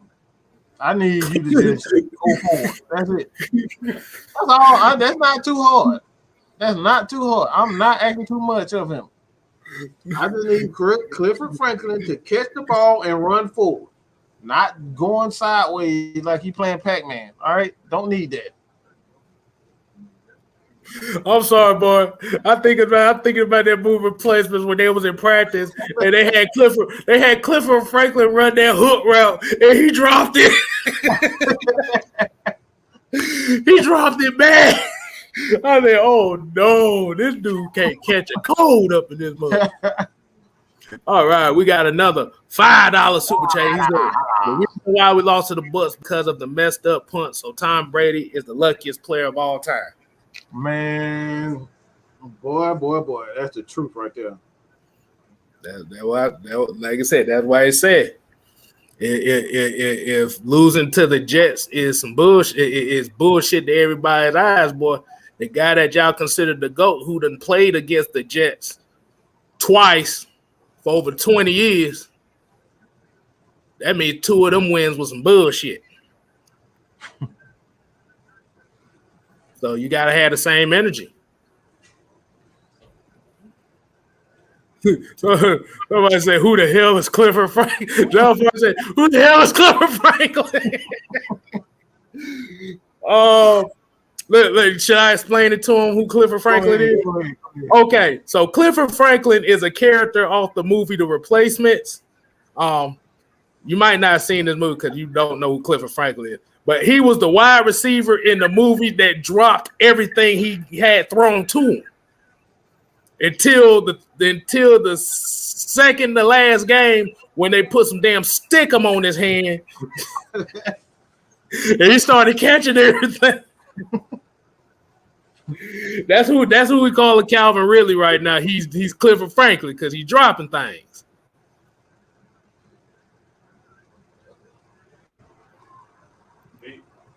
Oh my God. Hell no. But at the end of the day, how we gonna say this is it doesn't matter who you play.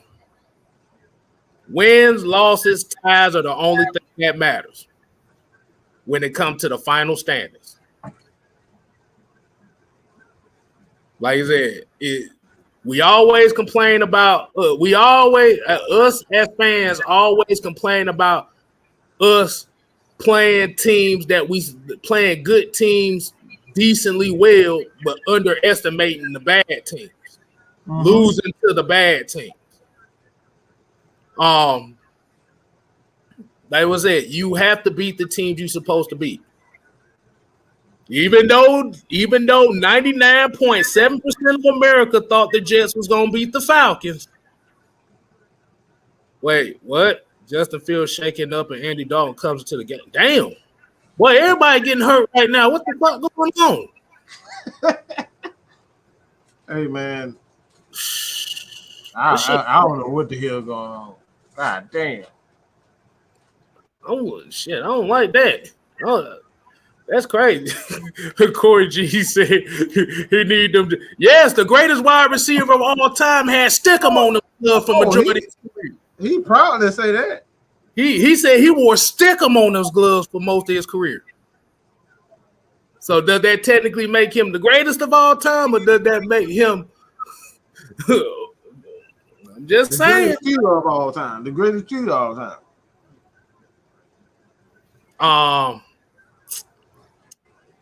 Michael Sice said, I thought this was a must-win for the Falcons. If they would have lost, their season is basically over. Mm-hmm. I mean, you say that. That's why we say that. That's why we say you got to beat the team that you should beat. Mm-hmm. That's why I said it'd be a bad team, but like I said, I'd rather go into a bye week 2-3 than 1-4. Mm-hmm. You still got the strength of your schedule coming up. You want to be at least close to 500. I'd rather be above 500. But if I'm not above 500, I want to at least be at 500 when we get into the meat and potatoes of the schedule. Mm-hmm.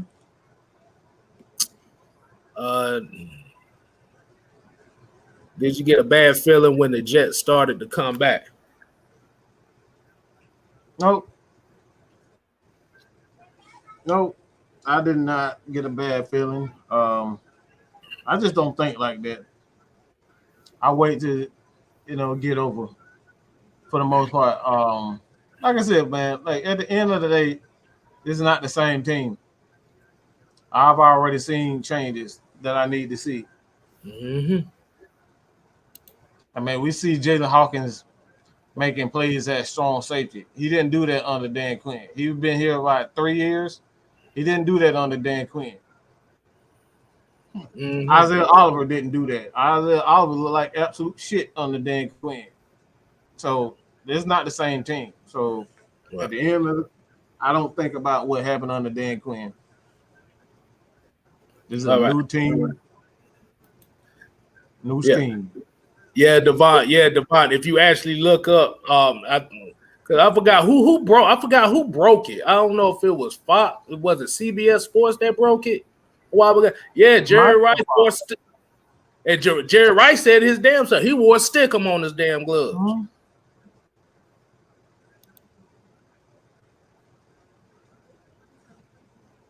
There you go. And this is what the wife talking about right now.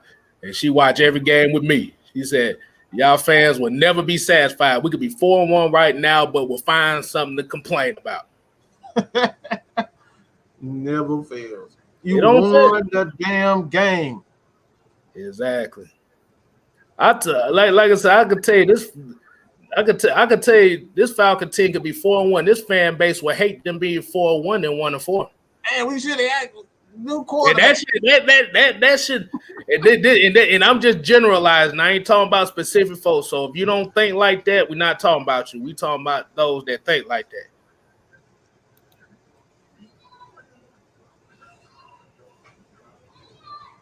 So that's what she talking about. She's just generalizing. That's what I say. If you don't fit into that narrative, they ain't talking about you. That's a fact. Like I said, they would rather this team be 1-4 than 4-1. Just so they could say, aha, we told you so. But Kevin Ashley said, do you feel like this bye week will help the Falcons or hurt them? Oh, it definitely helped them. This is gonna get guys a chance to get healthy. I forget who was out. I don't know why I'm drawing a blank, but Eric Harris, I think he had some issues. I think we just had Fowler. Fowler kind of rolled up his knee or ankle or something, but he came back to the game. But like I said, it's just give them more time to get healthy. Instead of 1 week to get healthy, they got a whole, they got 2 weeks for the most part to get healthy. So it'll be worth it. Right. Definitely. It's bye week. Yeah. And like I said, I kind of got to get used to it because, like I said, I'm not really too much of a fan of early bye weeks. But like you said, when you got like little stuff like this, and then you got guys that you bringing in like a Mike Pennell and Sean Williams and stuff like that. Yeah, you give them an extra week to get familiar with the playbooks and the schematics of things, and now it definitely helps. Because once this bye week is over, once this Miami game comes, y'all not gonna see much of Tyler Davidson. I'm just gonna say that now. Hey, at the end of the day, Duke can get cut all I care. Because I'm tired of seeing him do nothing. Oh yeah. And like I said, before we end the show, like I said, I'm gonna have to it's just been a good day. It's just been a good weekend for Atlanta sports in general. Braves win, Bulldogs win, Alabama lost. Hey, Yellow Jackets win. Yellow Jackets win. Oh yeah, they got their dub too. We needed that. It's been a good year for Georgia Tech. It's been a good year for Georgia Tech. They've been getting some big time wins, man. Oh, wait a minute. Jet Life 420 said, y'all been killing Tyler Davidson all show. Means can go honestly, in my opinion. At least with me, at least when we crap on memes, at least Means can hold a damn side or something. He may not make much plays, but he does something to help everybody else. It ain't that often, but it happens just enough. Every once in a while, you'll see a page for Means, but boy, you won't see nothing but Tyler Davidson. Tyler Davidson, boy, it's like, bruh. That's why I say the reason why Tyler Davidson doesn't stand out is because he just, like I said, he just doesn't stand out because he looks just like everybody else on the defensive line, and it doesn't make a difference. Like, you could bring a Taquan Graham in and you'll see just a slight difference. Yeah. Hold on. We got one right here. Ultra Shadow. Yeah, Hawks won too. Hold on, I said, Coach Gerald Lamb said, checked out my first time watching the Atlanta Falcons in London vlog people. And that's the thing we talking about, boy. That London crowd was wild, boy. I didn't know Tottenham Hotspur. I didn't know that stadium had a retractable field. I ain't never seen that. Yep. Yeah, I've seen that before. But they was rowdy, boy. I think 98% of them was drunk as hell, but they were rowdy as fuck, though. They was rowdy. That's a damn shame. And you had Falcons players saying they felt London was more of a home field advantage than fucking the Benz. Think about how that's done. That tells you the fans. Who are you talking about? They only show up because it benefit them. Right. If it ain't benefiting them, they don't care about showing. That's what I'm saying. Wait a minute. Hold on. I think Bama boy, I think he got something to say about the Bulldog. I think he said, y'all got the juice, but remember, heavy is the head that wears the crown. That's gonna be a very interesting SEC championship game right there. I'll tell you that. But at the end of the day, you lost. Just take that L and be happy with it. Smile, put some crown coat, whatever you got to do with it. But you got an L at the end of the day. shit, Alabama gonna end up in the top 4 at the end of the season anyway, regardless of this loss. Man, you know how it goes. I know how it goes. Alabama number one. They're gonna be number 2 by the end of the damn season. So you ain't got nothing to worry about. Alabama could lose 3 games and be number 1 in the nation. I'm gonna just say that now. Mm-hmm. Yeah, Triple G. Yeah, all those fans are soccer fans worldwide. Yeah. Mm-hmm. And a lot of folk that don't watch soccer or football. Oh boy, y'all think the 12th man in Seattle was the motherfucker? Go look at one of these random ass soccer matches you watch on Fox Sports or something like that. That might be shaking. Boy, no, they got the whole city shaking. They ain't got the stadium shaking. They got the city shaking.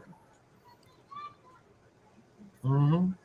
So we ain't got as football fans and as low as football fans we ain't got shit on them soccer fans. We got nothing on them. They stay loud. They stay with it. But think about it like this, especially as Atlanta fans. Go to Atlanta United game. Mm-hmm. Wow. And compare that to an Atlanta Falcon game. When Atlanta United was losing. Let me might add that. Compared to when the Falcons are winning. I've seen both of them. More loyalty with Atlanta United than the Falcons. I tell you that much. Mm-hmm. Be 60,000 in there when they was losing a lot of games last year. Still happy. Still representing. Still outside. Boom, boom, boom. ATL. Boom, boom. All the way through the game. Let Matt Ryan throw one incomplete pass. They're ready to throw him out the whole city. Like this. Fuck this shit. He can go eat a dick for all I care. Bring in a new quarterback. This whole franchise need to be thrown in the garbage. After one incomplete pass. All right. So I guess there ain't really no much more that we can say about it. Everybody watching the game and listening to us clown. That's all they doing. Exactly. I guess we go ahead and end it from here, man. We can go ahead and end it from here. Like I said, we definitely appreciate everybody tuning in here. Hold on. He said, hold on, let me get this. He said, hold on. He said, Vic was here, stayed in full. Draft Matt ain't been the same since. That's a damn lie. That's a damn lie. It was full. Hey, look, I'm about to say it was full, all right. But they weren't winning as many games as you thought they was. It was the thing about with Vic was it wasn't about the football. It was the entertainment value. It was I wanted to go see him make that long ass run.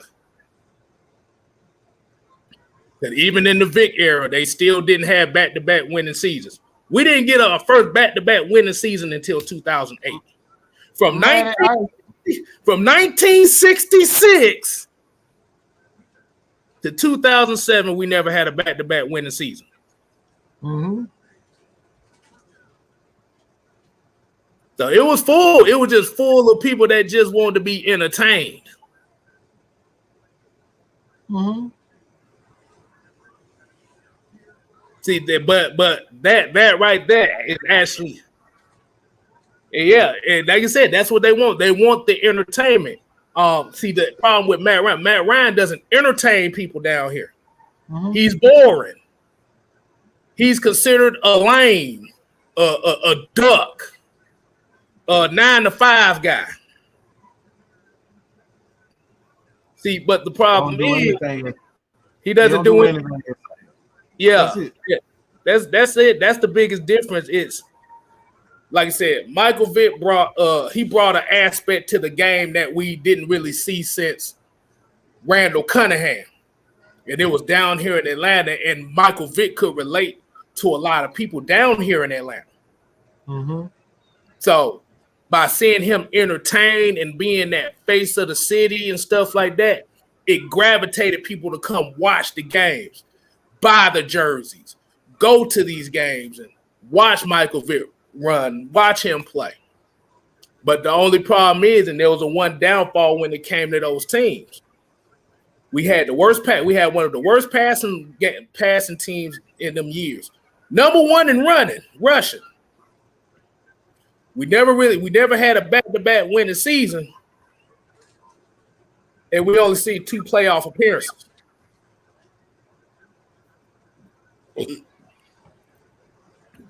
Matt, we got our first back-to-back winning season. See, but the problem is he doesn't relate to the majority of the fan base here in Atlanta. Like I said, he's boring. He doesn't run. He doesn't have a 4.3 40. So you're not going to see him play like, I didn't go say Patrick Mahomes, because Patrick Mahomes is not a running quarterback anyway. He don't even run like that, yeah. Nah. Like they want the Russell Wilson type. This is what they want down here. They want that Russell Wilson type. But the issue, hold on, did I freeze up? Oh, never mind. But the issue is, no matter what quarterback you bring to a city or a team, it has to be right with the system. Every player that comes into this league is a system guy.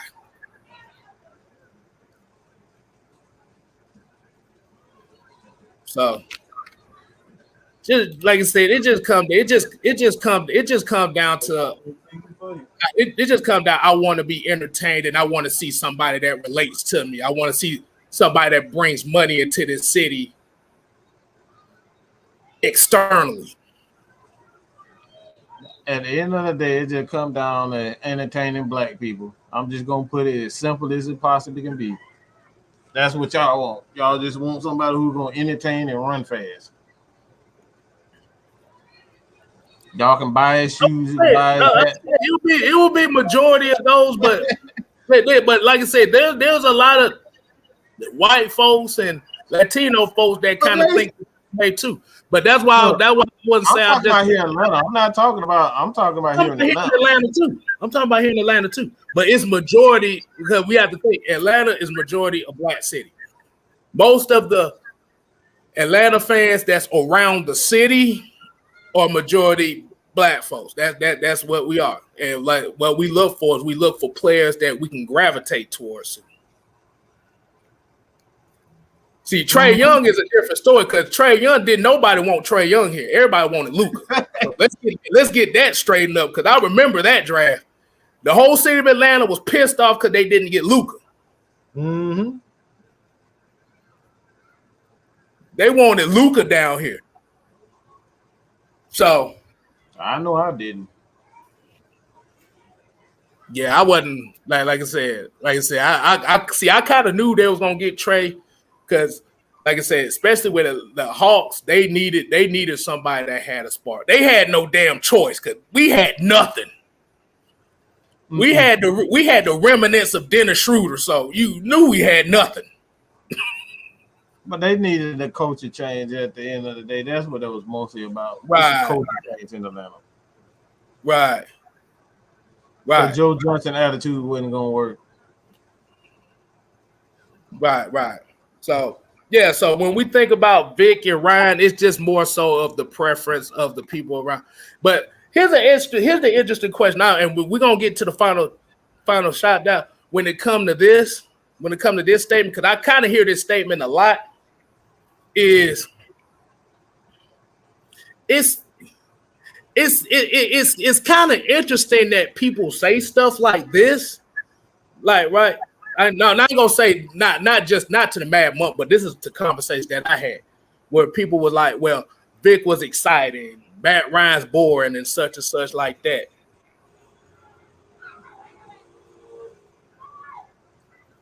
And it was like the Falcons need this type of quarterback to win games. From last thing I remember, the Georgia Bulldogs are not located in Atlanta. They're in Athens, right? No, don't do that. Don't do that. I'm gonna go there. You're gonna start a whole. I'm gonna go there. I'm gonna go there. This is I'm gonna just say it like this because I made that one statement. That one time I made that statement, I almost got in a fight because of that statement. I said, so you have this one energy for this team, but you're rooting for a team that notoriously does not have what you're looking for, that doesn't represent what you say a town down guy is. Mm-hmm. I'm gonna just leave it at that. We can leave that for a later conversation right there. They're gonna get Georgia Bulldog. Oh shit, I don't give a damn shit. They don't like me no way. What the hell they expect? Like I told you, there's only 12 Georgia Tech fans in the state of Georgia, and I'm one of them.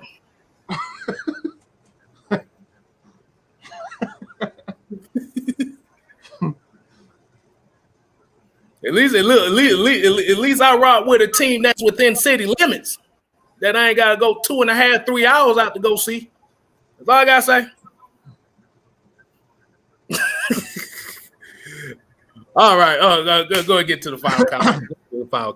Boy, they're gonna be mad at my ass saying that shit. But like I said, we definitely appreciate everybody tuning in for this. Like I said, Falcons win. We got a bye week next week, so that gives guys opportunity, the new guys opportunity to get more into the playbook, get the terminology, get some guys healthy. And we got games. We got week 7 against the Dolphins, which is another must-win game for us. We have to stay on track, not only in our division, but in the NFC. Exactly. That's what it comes down to. Exactly. So it comes down to, like I said, just do your damn job, and make sure. And like I said, y'all make sure. Like I said, y'all make sure. Like I said, y'all continue to support Atlanta Falcon Nation, as well as Jew Talk Sports. Me, your boy 6-Man K Styles, Mad Mike Sports. I mean, we doing the things. We doing things around here, man. We trying to keep the consistency going. I had things to do today, so this show didn't happen earlier. But like I said, we just appreciate everybody that just tunes in every time we get on, every week, every day. Just show appreciation. Absolutely. At the end of the day, I hope they never in the last 2, 3, 4 more years, at least 4 more years, I don't want to see them in London. I'm tired of waking up. I don't want to wake up at no 9:30 and watch football. Okay. But it's good for the London fans, man. They had a good time. But again, I just don't feel like waiting up at no damn 9:30 in the morning to watch football. That's a different type of change. But what you say? Wait, so unless you waking up to see your nephew play some football on Saturday morning. You know, I'm good on that. Football. I can fall asleep in the car doing Pee-wee's football. I can't do that. Yeah, shit, boy. But at the end of the day, like I said, man, y'all continue to support AFN, man, My Sports, K-Style, 6-Man K-Styles. Hit that subscribe button there. K-Styles. Is that it? Hold on. We're gonna make this the last comment right here. I guess talking about they're scared to admit that this team needs a true rebuild. I guess this is one of those this is one of those comments we always talk about. I mean, it's always gonna be some type of rebuild. I'm not gonna wish bad on no team just for a damn rebuild. This is what we talking about, the 0-17 crowd. Instead of just talking about what this team needs to do better to get better on a weekly basis, we already talking about next season. Just because the guy you want ain't here. It's not so much as we scared of a rebuild. Y'all just scared. Y'all just scared of trying to make with what you got right now, try to work. Different talk about a damn rebound. Every time I turn around, y'all motherfuckers talking about a damn rebound. Ain't nobody talking about no touchdowns, no interception, no sacks. Hey, look, I'm gonna ask the question. Do you have the money for the rebuild? They don't understand that. They don't understand money for the rebuild? That's the thing. You gotta have money for a damn rebuild.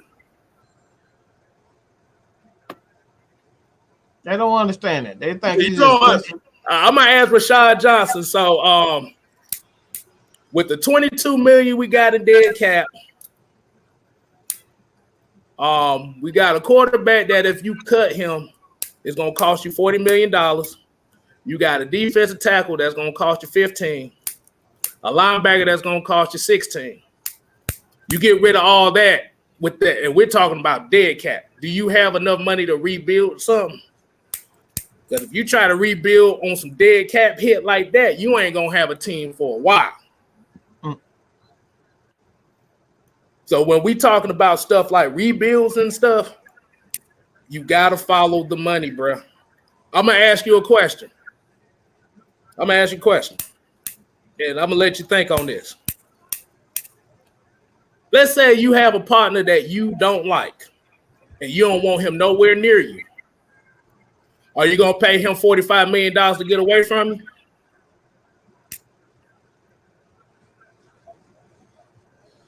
You gonna pay him $45 million just to go away. But you talking about being sorry, but this is what we talking about. You ain't got no money to do anything. You have to work with what you got. That's common damn sense, bro. I ain't finna be going out here trying to buy no Hellcat with $200 in my pocket thinking that's what I'm gonna do. See, that's what you talking about. You talking about trying to buy a $400. You trying to buy a $200,000 car with $200 in your name. Ain't gonna work. You got $200 in your name. You better put that down payment on that '93 Honda Civic instead of trying to get that $200,000 car. You gotta make the shit work the way you got it. And it's simple as that. You gotta follow the money, bro. I think we got a lot of people that love living on Skid Row or something, boy. Cause I'm not paying nobody. I'm gonna tell y'all this right now, and I'm gonna end it like this. I'm not paying nobody, and I mean nobody, no $45 to $60 million to play for somebody. All dead cap. All dead. All dead cap, which means you owe him. Just to go away. You owe him money. And you know why you still owe him money? Because he took less money to try to keep everybody intact. That's why I said you got to look at the whole aspect and stop thinking out your damn feelings.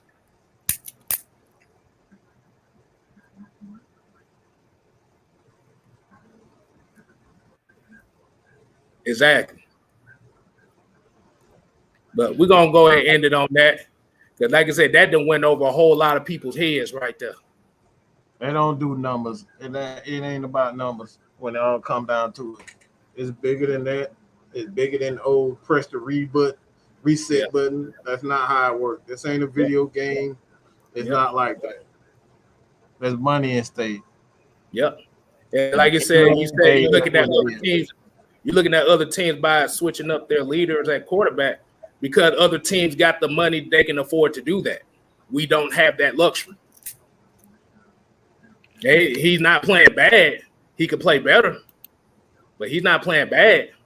But like I said, I'm not paying nobody no $40 to $60 million just to get rid of them, just to appease my damn ego. At the end of the day, that's what it is, man. So, hey, man, we appreciate everybody for joining us.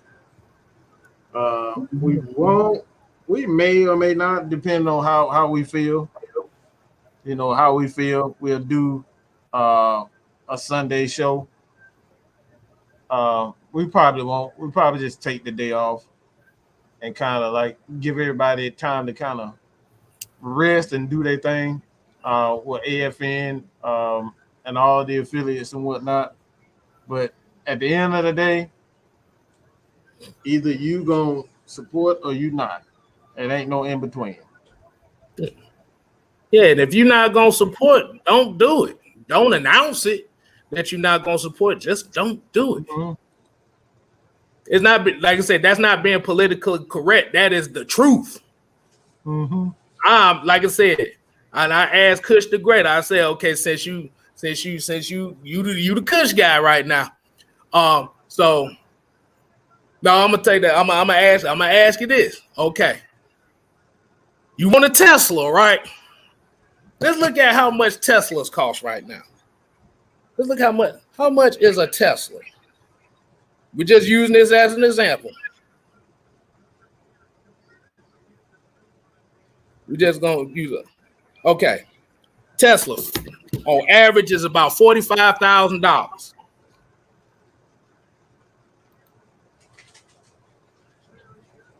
If you put zero down on that, you're gonna owe that. You're gonna owe a whole lot on that. Am I right? Like I said, and I know because and we all pay car notes around. If you put zero down on a car that costs $50,000, most motherfuckers don't make that in the. That's 2 paychecks for most motherfuckers.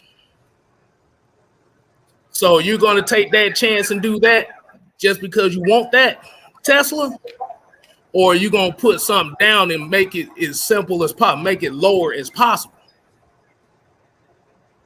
Like I said, you got about 1.5, maybe 1-2 more years of Matt Ryan before you be able to look at getting somebody else without killing your goddamn cap. That's all we saying. Mm-hmm. Follow the damn money.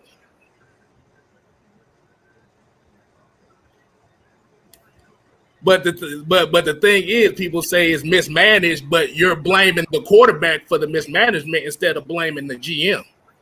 Y'all didn't blame the GM. You blamed the quarterback for that. So we're going to go ahead and end it right there because, like I said, people just don't want to look at that aspect of it. So we're just going to end it right there. So I'm done talking about it. Kicking it with K-Styles Monday, 7:05. Make sure y'all tune in on all platforms. But Mike, what we tell them? AFN ain't here to play. We here to stay. You ain't gotta go home, but you gotta get the hell up out of here. Deuces.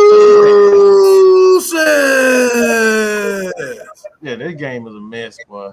This Cowboy Giant game is a mess. Is it that bad? It's an eyesore. I don't know what the fuck going on. I ain't even got the damn game on. Hold on. Let me see what these scores looking like. But yeah, we gone. We out of here. We out here.